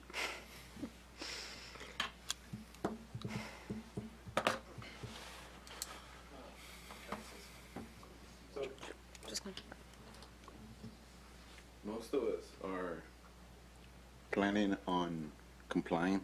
You know, as a tow truck service, I need to provide a fence to keep my vehicles in.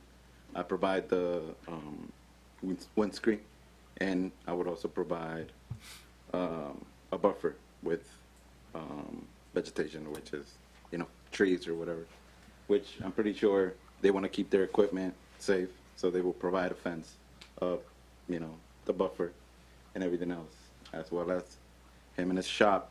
You know, he has lawnmowers and stuff like that. He could also provide that, you know, keep it away from the eyes of the rest of the residents. If that would help the decision, which everybody will keep themselves within their space. Sure.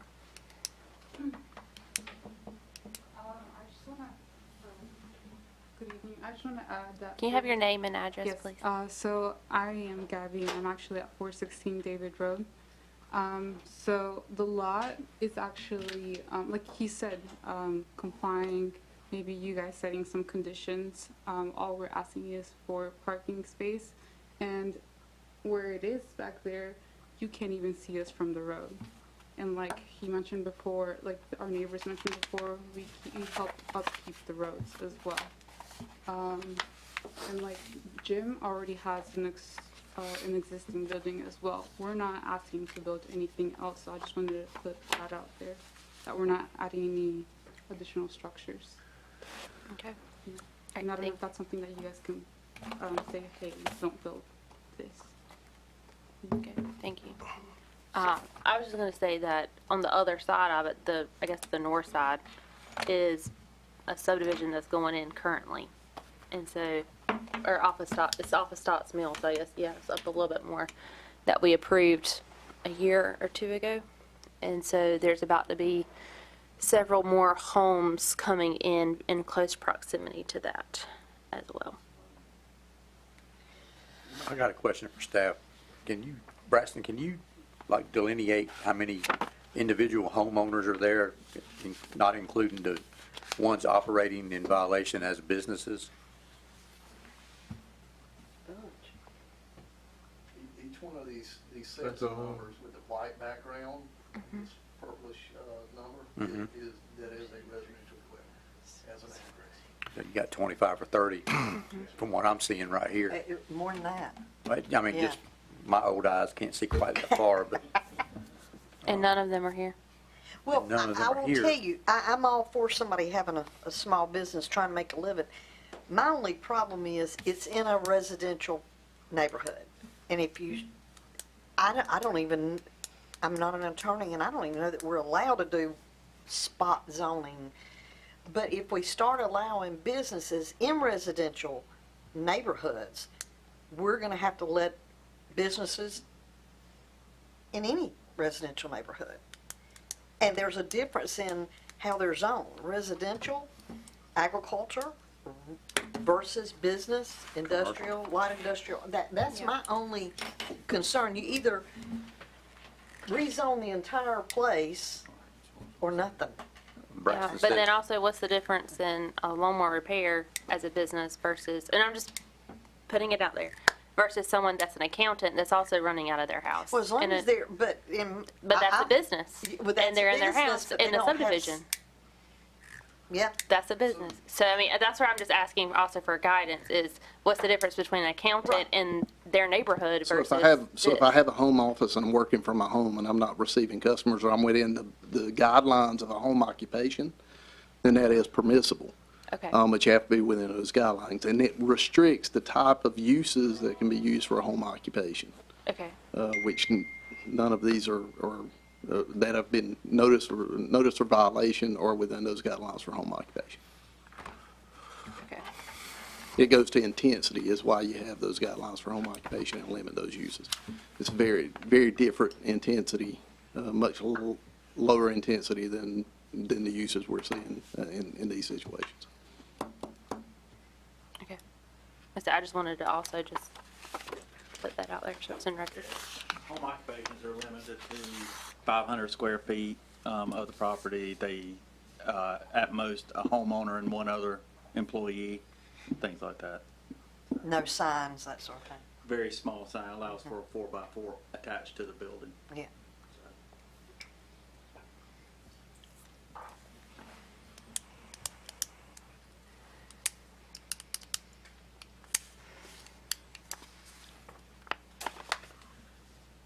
I don't think under good faith I could pick and choose properties inside a residential subdivision and pick and choose places that I'm gonna approve,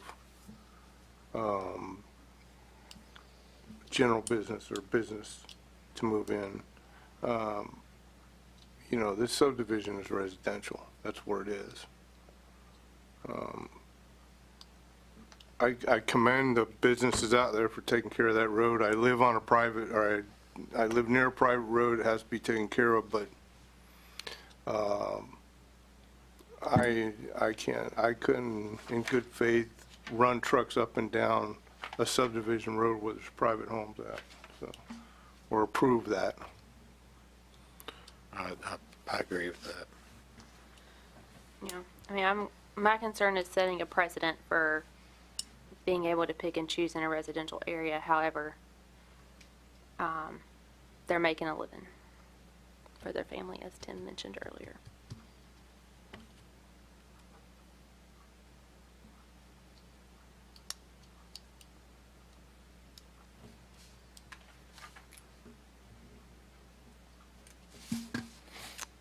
I need a motion. Back to us. Yeah. Make a motion to deny. Second. Motion has been made and seconded. All those in favor? Aye. All opposed? Motion fails. Okay. March 4th. You do have a chance to come back to the March 4th County Commissioner meeting. Okay. Any other items? Okay.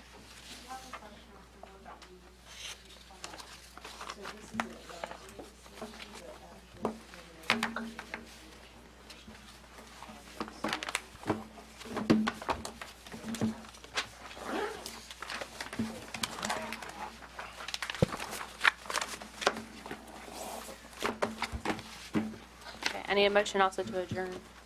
So moved. Second. Okay, motion has been made and seconded. All those in favor? Aye. All opposed? Thank you.